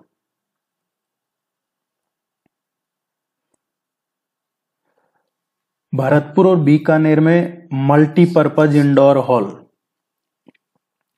ये मल्टीपर्पज जो इंडोर हॉल है ये कहां पे बनाने की घोषणा हुई है? तो ये 2 जिले हैं जहां पे मल्टीपर्पज इंडोर हॉल का निर्माण करने की मंजूरी प्रदान की थी वित्तीय प्रस्ताव को। ये लगभग 16 करोड़ रुपए की लागत से बनेंगे ये। और प्रत्येक इसमें है जो गेम्स को, इंडोर गेम्स में के लिए बनाए जा रहे हैं भरतपुर और बीकानेर जिले में। ये 2 जिलों का नाम ध्यान रखना, आपसे पूछा जा सकता है मल्टीपर्पज इंडोर हॉल के प्रस्ताव को अभी कहां मंजूरी दी थी 2023-24 के बजट में? तो ये भरतपुर और बीकानेर जिले में। विश्वकर्मा कामगार कल्याण योजना। विश्वकर्मा कामगार कल्याण योजना है, इसका जो प्रारूप है उसका अनुमोदन किया था मुख्यमंत्री ने। अब इसमें क्या क्या दिया जाता है? इसमें, इस योजना में अलग अलग कैटेगरीज हैं। अलग अलग कैटेगरीज के लोगों को रोजगार के लिए आवश्यक उपकरण दिए जाते हैं, जैसे किट हो गया, सिलाई मशीन हो गई। ये इस तरीके की चीजें खरीदने के लिए 5,000 रुपए दिए जाते हैं, 5,000 रुपीज प्रत्येक को, ये सब खरीदने के लिए। और इसमें 1 लाख लोगों को रोजगार के लिए ये सहायता मिलेगी, ऐसा कहा गया था।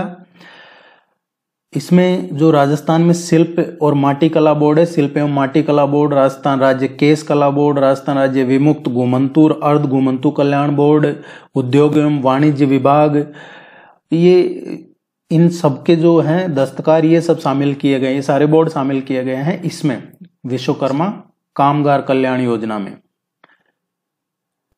तो आपको ये ध्यान में रखना है कि इसमें क्या सहायता राशि वगैरह दी जाएगी।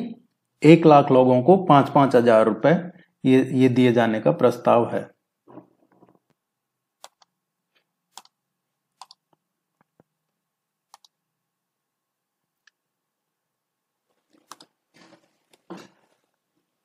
बरवास माइक्रो सिंचाई परियोजना का ये शिलान्यास हुआ है।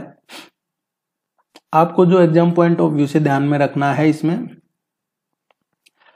अभी हाल ही में बरवास माइक्रो सिंचाई परियोजना का शिलान्यास किया गया है। ये कहाँ पे किया गया है? ये बरवास माइक्रो सिंचाई परियोजना कहाँ पे स्थित है?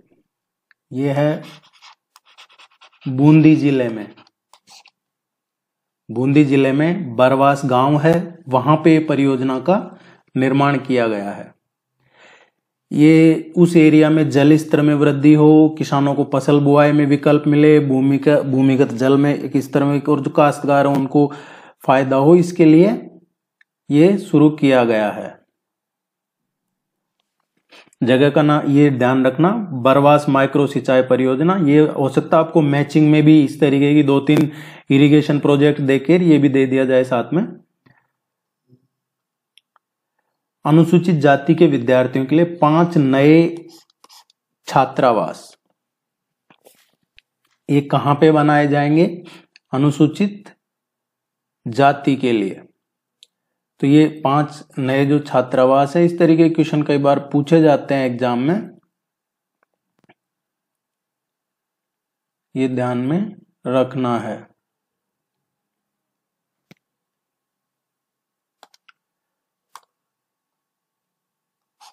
इसमें है ये लगभग 14 करोड़ रुपए की लागत से बनेंगे। अलवर है एक, अलवर जिले में। दूसरा जो है श्री गंगानगर जिले में। तीसरा जो बनेगा पाली में, और उदयपुर में एंड चूरू में। ये 5 अनुसूचित जाति के विद्यार्थियों के लिए नए छात्रावास बनाए जाएंगे। अलवर जिले में है मालाखेड़ा, श्रीगंगानगर, सूरतगढ़, पाली, रायपुर। उदयपुर जिले में है कानोड़, वहां सावित्रीबाई फुले अनुसूचित जाति बालिका छात्रावास। इसके अलावा चूरू जिले में जैतासर में डॉक्टर भीमराव अंबेडकर अनुसूचित जाति बालक छात्रावास, ये बनाए जाएंगे।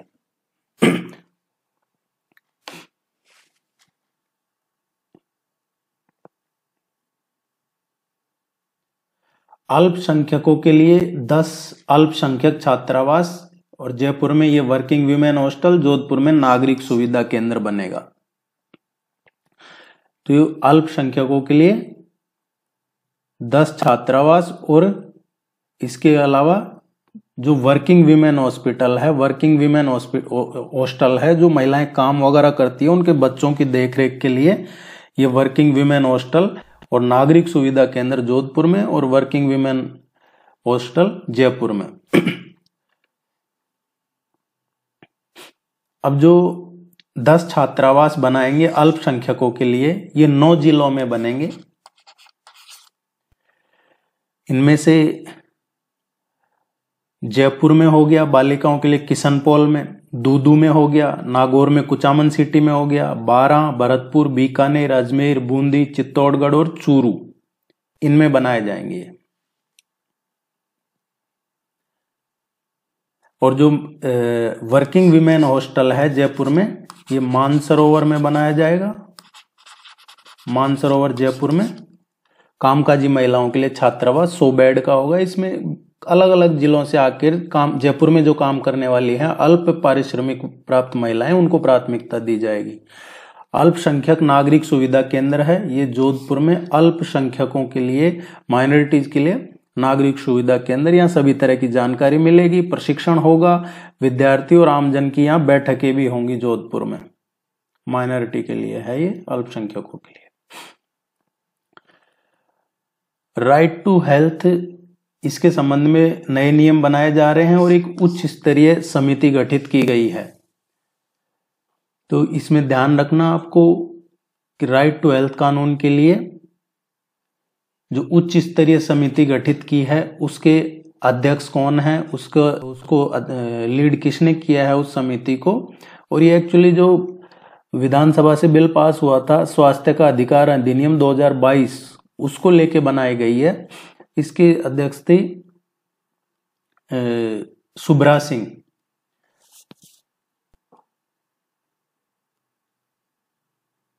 नहीं, सुब्रा सिंह तो इसमें रही हैं, जो हेल्थ डिपार्टमेंट है उसमें इसके अध्यक्ष थे डॉक्टर एस के सरीन।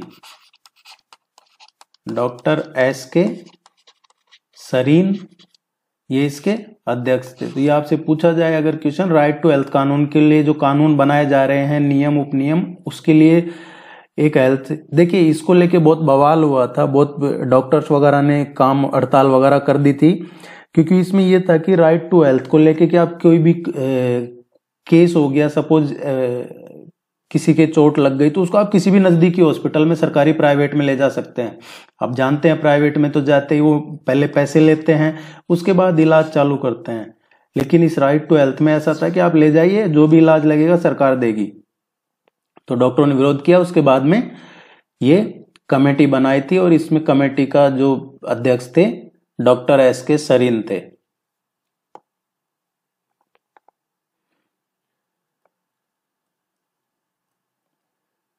विश्वकर्मा कामगार कल्याण योजना, ये किस मंत्रालय की है? विश्वकर्मा कामगार कल्याण योजना है, ये उद्योग और वाणिज्य विभाग द्वारा ये शुरू किया गया है।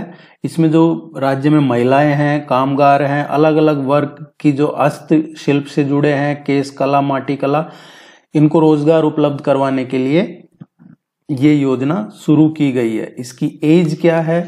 18 to 40, 18 से और 40 के बीच के जो हैं वो लोग इसमें अप्लाई कर सकते हैं इसके लिए, और उनको वो भी मिलता है, इसमें आईडी कार्ड वगैरह मिलता है। फिर उसके बाद रोजगार देने के लिए प्रक्रिया शुरू होती है।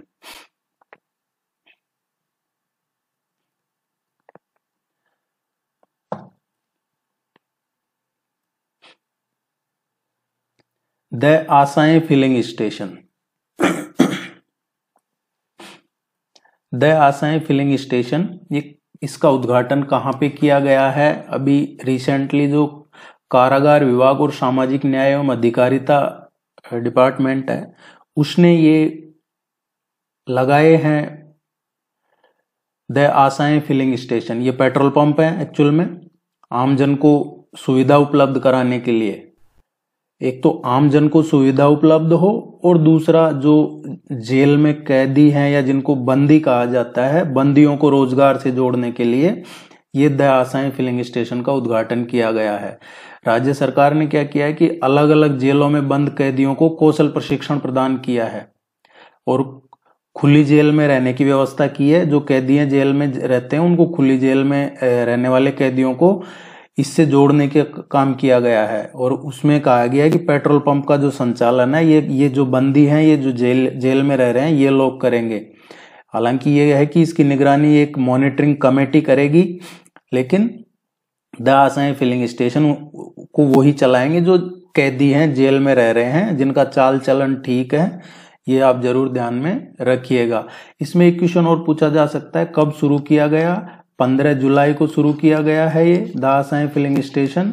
और इसमें जो डिपार्टमेंट है, सामाजिक न्याय मंत्रालय आता है। एक और क्वेश्चन यहां से जो पूछा जा सकता है वो ये है कि किसके सहयोग से ये शुरू किया गया है? तो ये आईओसी है, उसके सहयोग से, IOC Indian oil corporation limited, उसके सहयोग से ये शुरू किया गया है। राजस्थान डोमेस्टिक ट्रेवल मार्ट, ये काफी चर्चा में रहा था। और ये कब कहाँ पे किया गया है, इसका जो झालाना है जयपुर, वहां पे किया गया है। जयपुर में राजस्थान इंटरनेशनल सेंटर है झालाना, वहां डोमेस्टिक ट्रेवल मार्ट का ये इसका 3rd एडिशन है, उसका उद्घाटन किया गया था।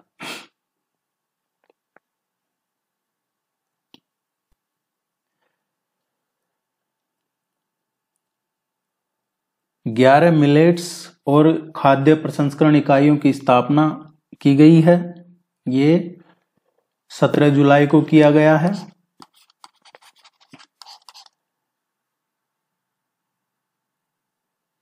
अब इनकी स्थापना, उपलब्ध करवाना, पूरी तकनीकी जानकारी ये कौन करेगा, ये सारा काम ये करेगा जोधपुर।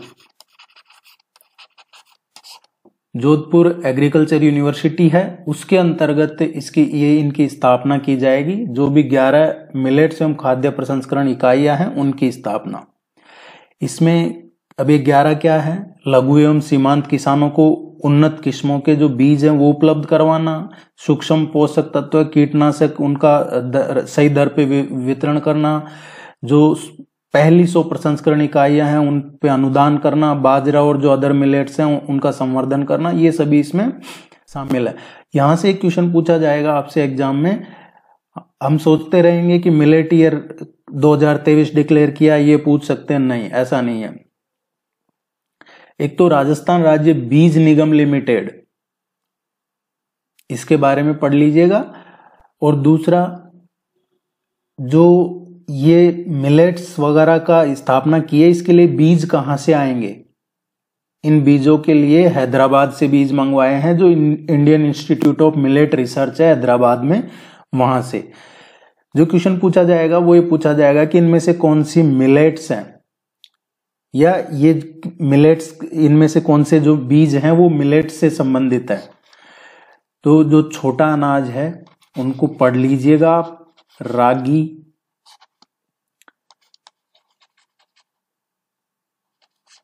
कंगनी, सांवा, चीना, कोदो, कुटनी, ये वो हैं जो मिलेट्स में आते हैं, छोटे अनाज हैं, मिलेट्स में आते हैं। और इनके बीज हैं जो राजस्थान में उपलब्ध नहीं थे, और उसी के को लेकर ये बीज मंगवाए गए थे Indian institute of millet research Hyderabad से। तो मिलेट्स के बारे में पढ़ लीजिएगा, मिलेट्स में कौन कौन से आते हैं, पूछा जा सकता है। ये 19 जिलों में 44 वेटलैंड हैं, इनकी अधिसूचना जारी, इनकी सूची जारी की गई। देखिए, एक तो होता है रामसर साइट हो गई, जो रामसर ईरान में है उसको लेकर रामसर साइट हो गई, रामसर वेटलैंड हो जाता है। जैसा एक तो सांबर है और एक केवला देव है, ये रामसर वेटलैंड हो गए राजस्थान में 2। लेकिन ये राजस्थान गवर्नमेंट ने 44 अधिसूचित वेटलैंड की सूची जारी की है राजस्थान में।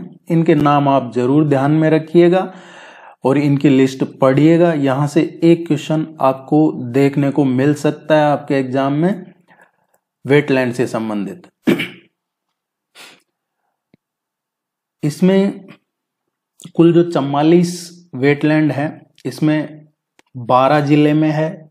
एकलेरा सागर, कोटरापार तालाब हो गया 12 का, बैथाली डैम हो गया 12 का, हिंगलोत डैम है, उतावली डैम है, सैरोल डैम है, गरडा तालाब है, नियाना तलाई है, नाहरगढ़ है, तेजाजी की तलाई है, पुष्कर तालाब है, ल्यासी डैम है, ये शामिल है। इसके अलावा बीकानेर जिले में है, अंतर्गत देवी कुंड सागर, सूरसागर, ये 2 बीकानेर के हैं। बूंदी का है, जो एक लेक फेमस है बूंदी की, नवल सागर लेक, वो शामिल की गई है इन वेटलैंड में। चित्तौड़गढ़ जिले में जो मंगलवाड़ तालाब है वो शामिल किया गया है। उसके अलावा किशन कारेरी है चित्तौड़गढ़ का, बड़वई लेक है चित्तौड़गढ़ की, गंभीरी डैम है चित्तौड़गढ़ का।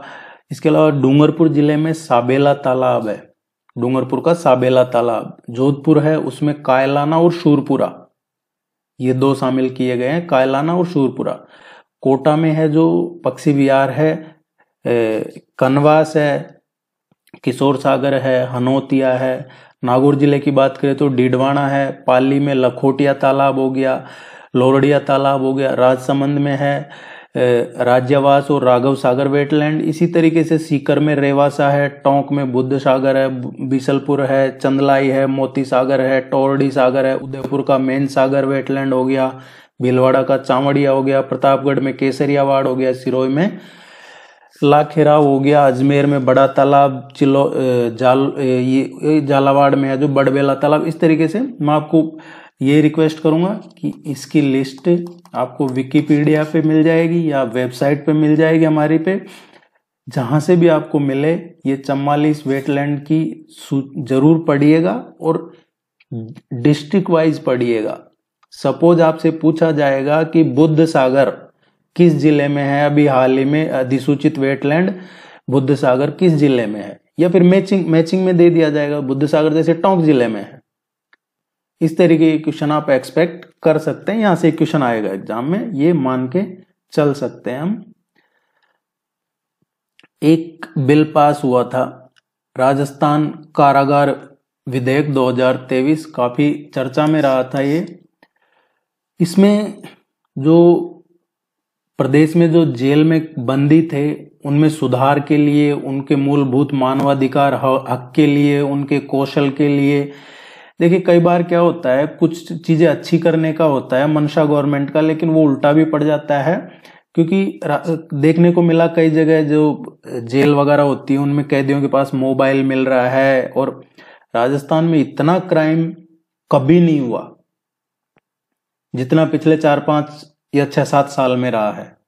इतना क्राइम कभी नहीं रहा, लेकिन स्पेशली पिछले 2-3 साल में जितना क्राइम रहा है उतना कभी नहीं रहा राजस्थान में क्राइम। अभी देखिएगा आप, गवर्नमेंट चेंज हुई है, पुलिस प्रशासन वही है, गवर्नमेंट का फर्क पड़ता है। अगर पॉलिटिकल विल है तो फिर क्राइम खत्म हो सकता है। ये बहुत जगह देखने को मिला है कई राज्यों में, और सभी जगह ये कोशिश धीरे धीरे होगी। जैसे कि अब ये देखिए, इनके बंदी सुधार गृह चलाए गए, पेट्रोल पंप चलाएंगे कैदी, जैसा अभी हमने पढ़ा, इस तरीके के काम किए गए। इनके ह्यूमन राइट्स के लिए काम किया जाएगा जो जेल में है, ये अच्छी चीज है। लेकिन इन पे जो निगरानी रखेगा, ध्यान रखना है, इस तरीके पे कहीं चूक होती है, फिर गड़बड़ होती है। LED बल्ब भी बाजार से कम दाम में उपलब्ध करवाए जाएंगे, जो ये कैदी हैं वो बनाएंगे, और 96% जो हैं उनको VC से करवा दिया जाएगा। इस तरीके के ये बिल पास हुए थे काफी, और सबसे ज्यादा चर्चा उसकी हुई थी कि राजस्थान में जितनी भी जेल हैं उसमें से 40% जो जेल हैं वो उनमें कैदी खुले में रहेंगे। जो खुले बंदी शिविर हैं वो 40% राजस्थान में हैं, देश का जो है लगभग। तो इस तरीके का चर्चा में रहा था। आपके एग्जाम से रिलेटेड जो पूछा जा सकता है वो इसमें ये विधेयक पूछा जा सकता है, राजस्थान कामगार विधेयक 2022, 2023, 2021, इस तरीके का। और ज्यादा डीप में पूछा जाएगा तो प्रशासन एवं प्रबंधन कारागार अधिनियम जो था 1894 का, वो पूछा जा सकता है, या फिर जो राजस्थान बंदी अधिनियम है 1960 का, वो पूछा जा सकता है। इसमें डेट ईयर पूछी जा सकती है, साल। बाकी और कोई क्वेश्चन यहां से बनता नहीं है। स्टेटमेंट बेस्ड क्वेश्चन आ सकता है, वो अलग बात है। राजस्थान राज्य मेला प्राधिकरण विधेयक 2023 ये पास हुआ है। इसमें जो मेन चीजें हैं, ये एक तरीके से इस एक्ट के माध्यम से राजस्थान सरकार ने क्या किया है कि प्रदेश में जो भी श्रद्धालु हैं, जो उनकी आस्था है, उनको अवसर देने के लिए ये बिल लाया गया है। जो राज्य की मेला संस्कृति है उसको एक अच्छे वातावरण मिले, उसके लिए बिल लाया गया है। इससे जो मेले और पदयात्राएं हैं वो ज्यादा सुगम हो जाएंगी, उसके लिए ये लाया गया था।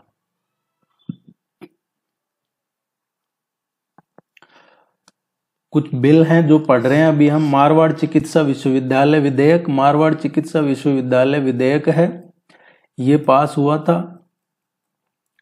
और इसमें क्या अभी प्रेजेंट इसके तहत क्या है कि कुछ कॉलेजेस जो खोले जाने हैं मारवाड़ में, जोधपुर में जैसे मारवाड़ चिकित्सा विश्वविद्यालय खुलेगा, तो मारवाड़ चिकित्सा विश्वविद्यालय कहाँ पे खुलेगा? जोधपुर में। इसीलिए मैं हर टेस्ट में लगभग आपको कहा होगा कि अगर अशोक गहलोत मुख्यमंत्री है तो जोधपुर, और वसुंधरा राजे है तो कोटा भी नहीं, झालावाड़ का ही नंबर आता था। अब ये उम्मीद है कि जब राजस्थान के बाकी जिलों में भी कुछ डेवलपमेंट होगा जोधपुर और झालावाड़ के अलावा, तो ये जो मारवाड़ चिकित्सा विश्वविद्यालय है ये कहाँ पर खुलेगा? जोधपुर में। इसके अलावा कुछ मेडिकल कॉलेजेस का भी आपसे एग्जाम में पूछा जा सकता है। राज्य सरकार ने 3 जिलों में मेडिकल कॉलेज खोलने का प्रस्ताव रखा था। इसी बिल की बात कर रहा हूं मैं, जो मारवाड़ चिकित्सा विश्वविद्यालय, इसी बिल के साथ में राज्य सरकार 3 जिलों में है जो मेडिकल कॉलेज खोलेगी। वो जालोर है, इस तरीके के क्वेश्चन एग्जाम में आते हैं, प्रतापगढ़ है और राजसमंद है। जालोर, प्रतापगढ़ और राजसमंद, इन 3 जिलों में इसी बिल के तहत मेडिकल कॉलेज खोलना प्रस्तावित है। जोधपुर में जो मारवाड़ चिकित्सा विश्वविद्यालय है उसके लिए 500 करोड़ रुपए स्वीकृत किए थे, 500 करोड़ रुपीज। और फिर एमबीबीएस में इसी बिल के तहत मेडिकल कॉलेजों में एमबीबीएस में सीटें भी 750 थी, वो बढ़ के और 3000 प्लस हो जाएंगी। ये कहा गया है इस बिल में कि 16 मेडिकल कॉलेजें आएंगी इसमें। पशु चिकित्सा और पशु विज्ञान विश्वविद्यालय, ये कहां पे खोलना प्रस्तावित किया गया है? राजस्थान में जो पहला है, पहला बीकानेर में है। ये ऑलरेडी अगर आपसे एग्जाम में पूछा जाता है कि पशु चिकित्सा एवं पशु विज्ञान विश्वविद्यालय कहाँ पे है पहले से ही, तो पहला तो राजस्थान में बीकानेर में था। अब इसको ये बिल आने के बाद 2 हो जाएंगे, और दूसरा कहाँ पे खोला जाएगा? ये जोबनेर में खोला जाएगा। जोबनेर किस में आता है? जयपुर रूरल में आता है, जयपुर ग्रामीण में आता है। तो अब राजस्थान देश का ऐसा पहला राज्य होगा जहां पे 2 पशु चिकित्सा एवं पशु विज्ञान विश्वविद्यालय होंगे, बीकानेर और जोबनेर जयपुर।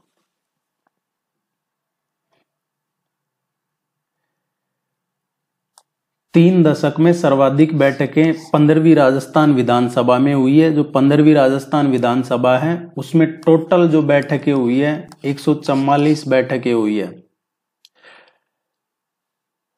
9वीं विधानसभा में जो बैठक हुई थी 95 हुई थी, 10वीं में 141 हुई थी, 11वीं विधानसभा में 143 हुई थी, 12वीं विधानसभा में 140 हुई थी, 13वीं विधानसभा में 119 हुई थी, 14वीं विधानसभा में 139 हुई थी, और ये 15वीं विधानसभा थी अभी जिसमें 144 बैठकें हुई है।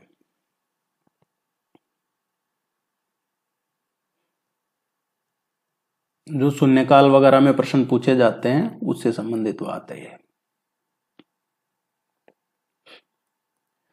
राजस्थान युवा महोत्सव ये कहाँ पे हुआ है? राजस्थान युवा महोत्सव हुआ है 22 जुलाई 2023 को। 22 जुलाई से और 31 जुलाई तक ये युवा महोत्सव का आयोजन हुआ है। इसमें अलग अलग जो कलाकार हैं उनको इंस्पायर किया जाता है, और ये राज्य स्तर पे ही आयोजित किया गया था।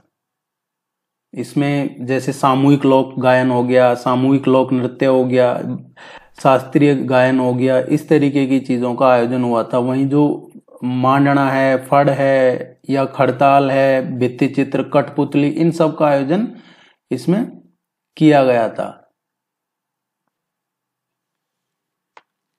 इसका आयोजन एक जगह नहीं हुआ है, राजस्थान के कई जिलों में इसका आयोजन हुआ था।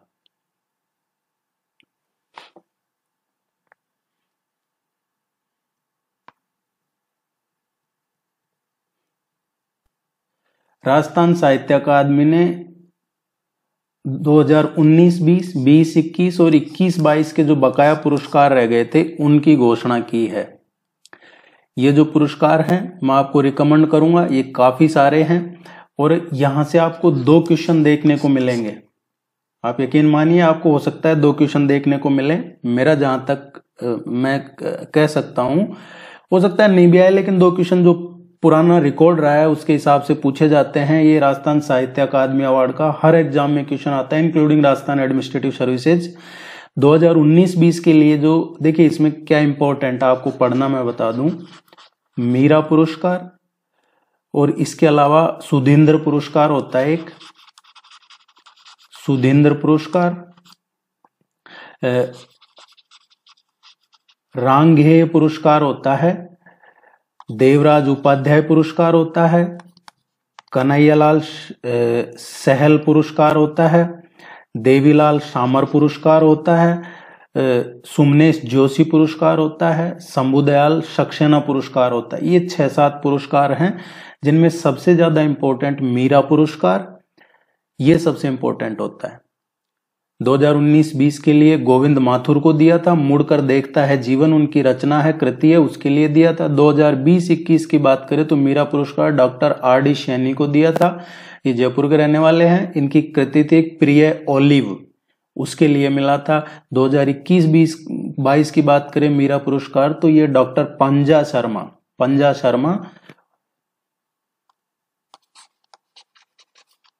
पंजा शर्मा ये जोधपुर के हैं, उनको दिया था। इनकी एक रचना थी मोबाइल पिक और हॉस्टल तथा अन्य कहानियां, उसके लिए दिया गया था। इसकी भी आप लिस्ट बना लीजिएगा और ये जरूर पढ़िएगा, यहां से क्वेश्चन आएगा एग्जाम में। राजस्थान साहित्य अकादमी के बाद में दिए 19-20, 20-21 और 21-22 के बकाया पुरस्कार रह गए थे जो, क्योंकि 23-24 के तो हमने अभी पढ़े ही हैं ऊपर। राजस्थान राज्य अवंतीबाई लोधी बोर्ड का गठन हुआ है। राजस्थान राज्य अवंतीबाई लोधी बोर्ड का गठन किस लिए किया गया है? लोधी समाज की स्थिति का सर्वेक्षण करने के लिए ये किया गया है। जो लोधा हैं, लोधी समाज लोधा, उनको पिछड़ेपन से दूर करने के लिए इस आशय से मुख्यमंत्री ने ये गठन किया है। इस बोर्ड में वही एक चेयरमैन होगा, एक उपाध्यक्ष और 3 गैर सरकारी होंगे, तो आपको ये ध्यान में रखना है। इसमें इंपॉर्टेंट जो बनता है कि इसका प्रशासनिक विभाग कौन सा होगा। अलग अलग बोर्ड का जो प्रशासनिक विभाग है वो जरूर देख लीजिएगा आप। इस बोर्ड का जो राजस्थान राज्य अवंतीबाई लोधी है, इस बोर्ड का प्रशासनिक विभाग सामाजिक न्याय एवं अधिकारिता विभाग है, सोशल जस्टिस डिपार्टमेंट, वो होगा।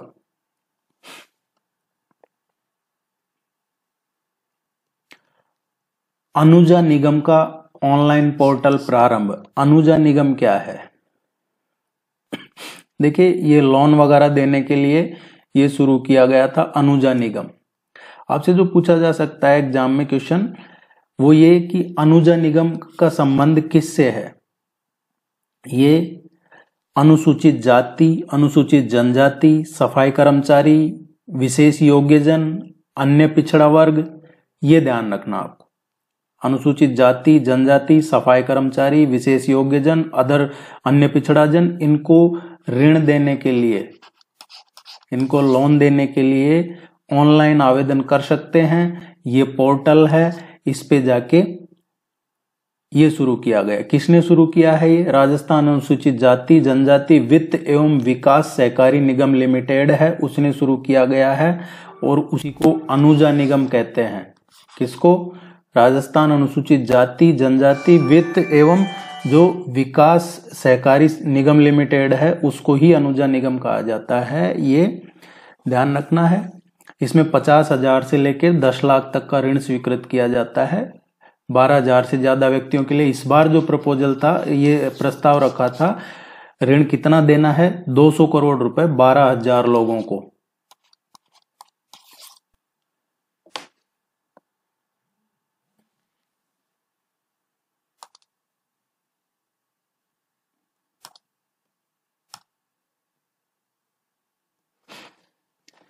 इसी तरीके से ये तेली घाणी विकास बोर्ड बनाया गया है। ये सभी विकास बोर्ड हैं, इनका ध्यान रखना है आपको। राजस्थान राज्य तेली घाणी विकास बोर्ड, सब में वही जैसा मैंने आपको कहा 5 सदस्य होंगे। आपके लिए जो इम्पोर्टेंट है वो ये ध्यान रखना है कि जो एडमिनिस्ट्रेटिव डिपार्टमेंट होगा, किस बोर्ड का प्रशासनिक विभाग कौन सा होगा, वो इम्पोर्टेंट है। जैसे अभी हमने पढ़ा था जो नया बनाया गया था अवंतीबाई लोधी बोर्ड का, उसके लिए सोशल न्याय, सामाजिक न्याय एवं अधिकारिता विभाग उस बोर्ड के लिए प्रशासनिक विभाग था, अवंतीबाई लोधी बोर्ड के लिए। अब जो तेली घाणी विकास बोर्ड है, इसके लिए प्रशासनिक विभाग कौन होगा? तो इसके लिए जो होगा कौशल नियोजन और उद्यमिता विभाग, ये इसका एडमिनिस्ट्रेशन डिपार्टमेंट होगा, प्रशासनिक विभाग। ये इंपॉर्टेंट यही है। बाकी जो इंपॉर्टेंट है कि 5 मेंबर होंगे, उसके अलावा सबसे ज्यादा इंपॉर्टेंट ये है कि कौन सा प्रशासनिक विभाग, कौशल नियोजन और उद्यमिता विभाग इस बोर्ड का प्रशासनिक विभाग होगा। 246 राजकीय विद्यालय होंगे जिनको अंग्रेजी स्कूलों में किया जाएगा, रूपांतरित किया जाएगा। तो ये स्वीकृति दी थी। अजमेर के 13 हैं, अलवर के 20 हैं, 12 के 7 हैं, जोधपुर के 20 हैं, नागौर के 18 हैं, दौसा के 12 हैं, भरतपुर के 10 हैं। इनमें 57 प्राथमिक हैं, 64 उच्च माध्यमिक हैं, इसी तरीके के। तो आपको एग्जाम में पूछा जा सकता है कि कितने राजकीय विद्यालय होंगे जिनको अंग्रेजी माध्यम विद्यालयों में रूपांतरित किया जाएगा। ये 246 हैं। 3 उपखंड, 7 तहसील और 20 नई उप तहसीलों का गठन। जैसे जिले बने हैं वैसे ये तहसील, उपखंड ये बनाए गए हैं। तो इनकी भी आप लिस्ट पढ़ लीजिएगा, किस किस को उपखंड बनाया है, किसको ये तहसील बनाया है, ये इंपॉर्टेंट है। यहां से पूछा जा सकता है। जोधपुर में जो बापिणी है, उपखंड का बता देता हूं मैं। जोधपुर में जो बापिणी है, जयपुर का जो किशनगढ़ रेनवाल है और रामपुरा डाबड़ी। एक तो जोधपुर का हो गया बापिणी और जयपुर का किशनगढ़ रेणवाल और रामपुरा डाबड़ी, ये नए उपखंड होंगे। उपखंड वहां होता है जहां एसडीओ वगैरह बैठते हैं, एसडीएम एसडीओ, उनकी बात हो रही है। 7 तहसील होंगी जिनमें से 6 उप तहसीलों को तहसीलों में क्रमोन्नत किया है, एक नई तहसील का गठन किया है। अब ये नई तहसील कौन सी है, ये सबसे ज्यादा इंपॉर्टेंट हो जाता है। 6 तहसील हैं, उनको तो जो उप तहसीलें थी उनको तहसील बनाया। जैसे दौसा में कुंडल है, कुंडल है जो उप तहसील थी, कुंडल को अब तहसील बना दिया। धौलपुर में बसई हो गया, नवाब हो गया, डूंगरपुर की ओबरी है, जोधपुर में का चामू है, कोटा के चेचट है, उदयपुर की फलासियां, ये उप तहसील को तहसील में क्रमोन्नत किया है। अब नई तहसील किसको बनाया है, तो वो उदयपुर की है घासा। ये तहसील का नाम जरूर ध्यान रखिएगा, नई तहसील बनाया है ये घासा उदयपुर जिले में। इसके अलावा जो 20 नई उप तहसील बनाई है वो इतनी इंपॉर्टेंट नहीं है, आप चाहें तो पढ़ सकते हैं। 3 उपखंड और ये 7 तहसील, ये जरूर ध्यान रखिएगा। 28 जिलों में विवेकानंद यूथ हॉस्टल खुलेंगे। अब 28 में क्यों खुलेंगे, उस टाइम तो टोटल जो जिले थे 33 थे। ये पुराना है क्योंकि पिछले 1 साल का पढ़ रहे हैं और ये जिले हैं जो अगस्त में बने हैं, तो हमको तो पूरे 1 साल का पढ़ना है। 28 जिलों में क्योंकि उस टाइम पे राजस्थान में 33 जिले थे, तो 5 जिलों में क्यों नहीं, क्योंकि उनमें पहले से ही विवेकानंद यूथ हॉस्टल मौजूद थे। जयपुर, अजमेर, उदयपुर, कोटा, जोधपुर, इनमें पहले से ही विवेकानंद यूथ हॉस्टल थे, इसलिए यहां नहीं और बाकी के जगह प्रस्ताव किया है कि यहां पे लगभग 78 करोड़ रुपए की लागत से ये विवेकानंद जो यूथ हॉस्टल है हर जिले में बनाए जाएंगे। 5 में थे और जो बच गए 28 जिले बच गए थे उनमें बजट में घोषणा की थी। तो आपसे पूछा जा सकता है कि किन जिलों में विवेकानंद यूथ हॉस्टल है जो संचालित, पहले से ही संचालित है। अब आपको एक चीज और ध्यान रखनी है कि जो विवेकानंद यूथ हॉस्टल है इसमें ये भारत सरकार और राज्य सरकार इन दोनों का मदद से इन 5 में चल रहे थे। भारत सरकार और राज्य सरकार दोनों की मदद से ये चल रहे थे।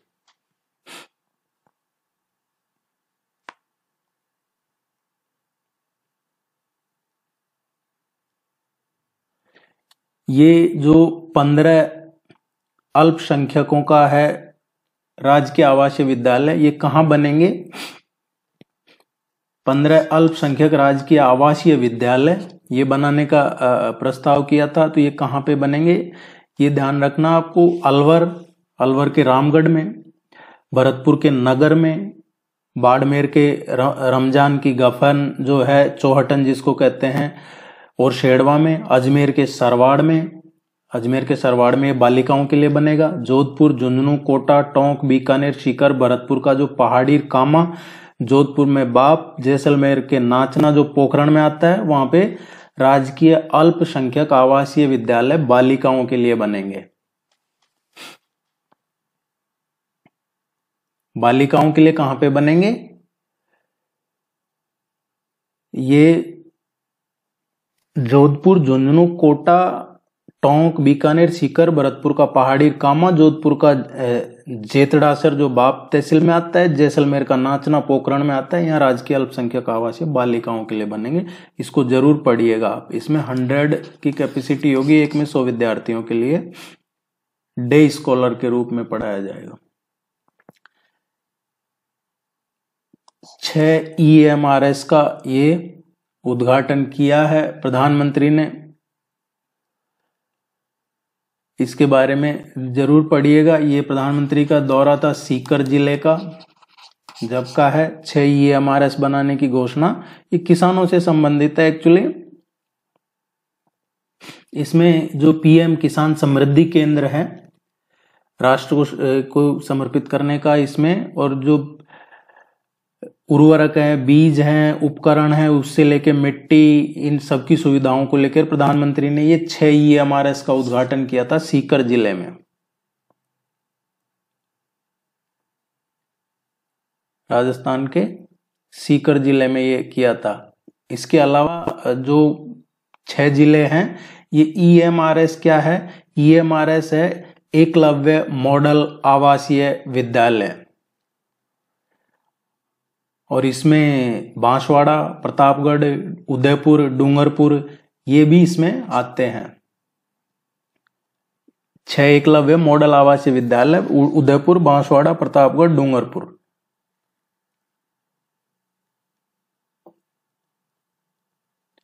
अहिल्याबाई होलकर बोर्ड का गठन किया गया है।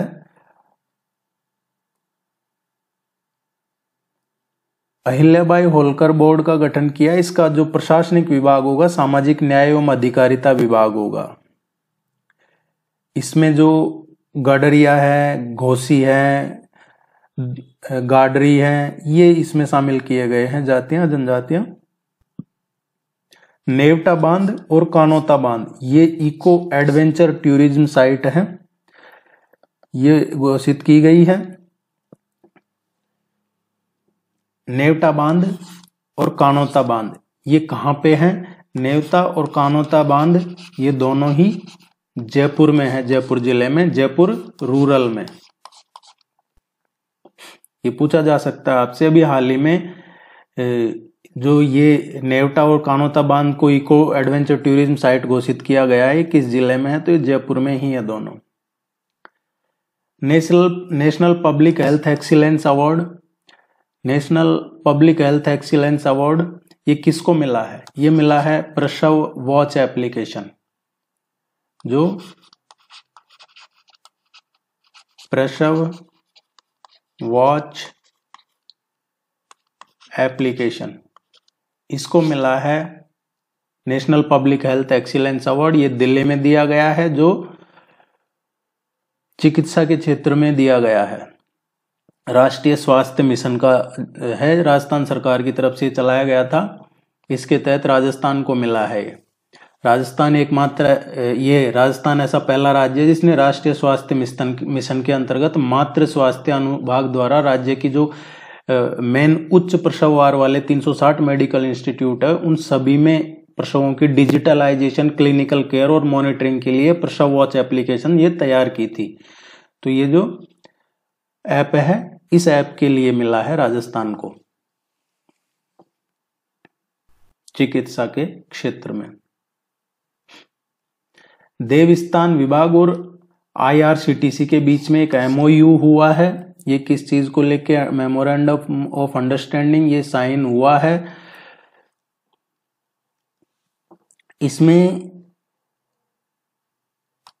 ये हुआ है कि जो नेपाल में पशुपतिनाथ मंदिर है वहां लोगों को घुमाने के लिए जो वरिष्ठ नागरिक हैं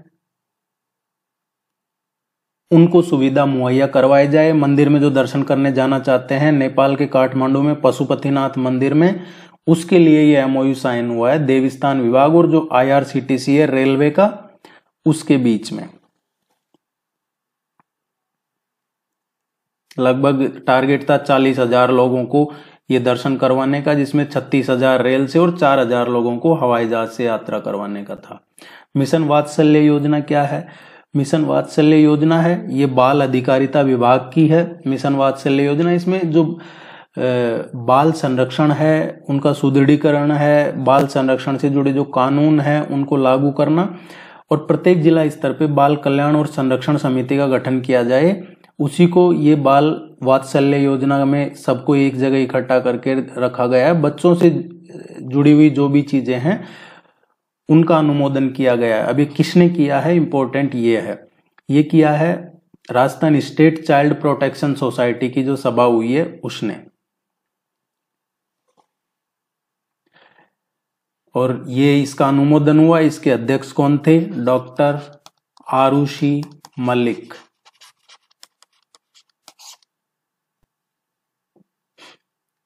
लोक कलाकार प्रोत्साहन कार्ड ये शुरू किया गया था। लोक कलाकार प्रोत्साहन कार्ड एक्चुअली इसकी घोषणा की थी बजट 2023-24 में और इसमें जो कलाकार हैं उनको 5,000 रुपए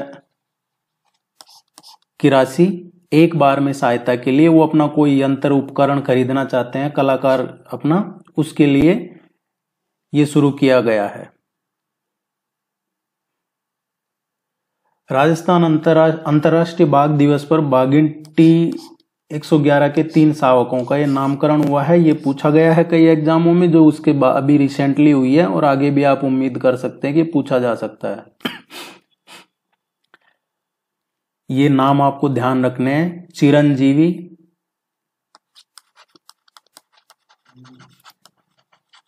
चिरंजीवी, चिरायु और अवनी।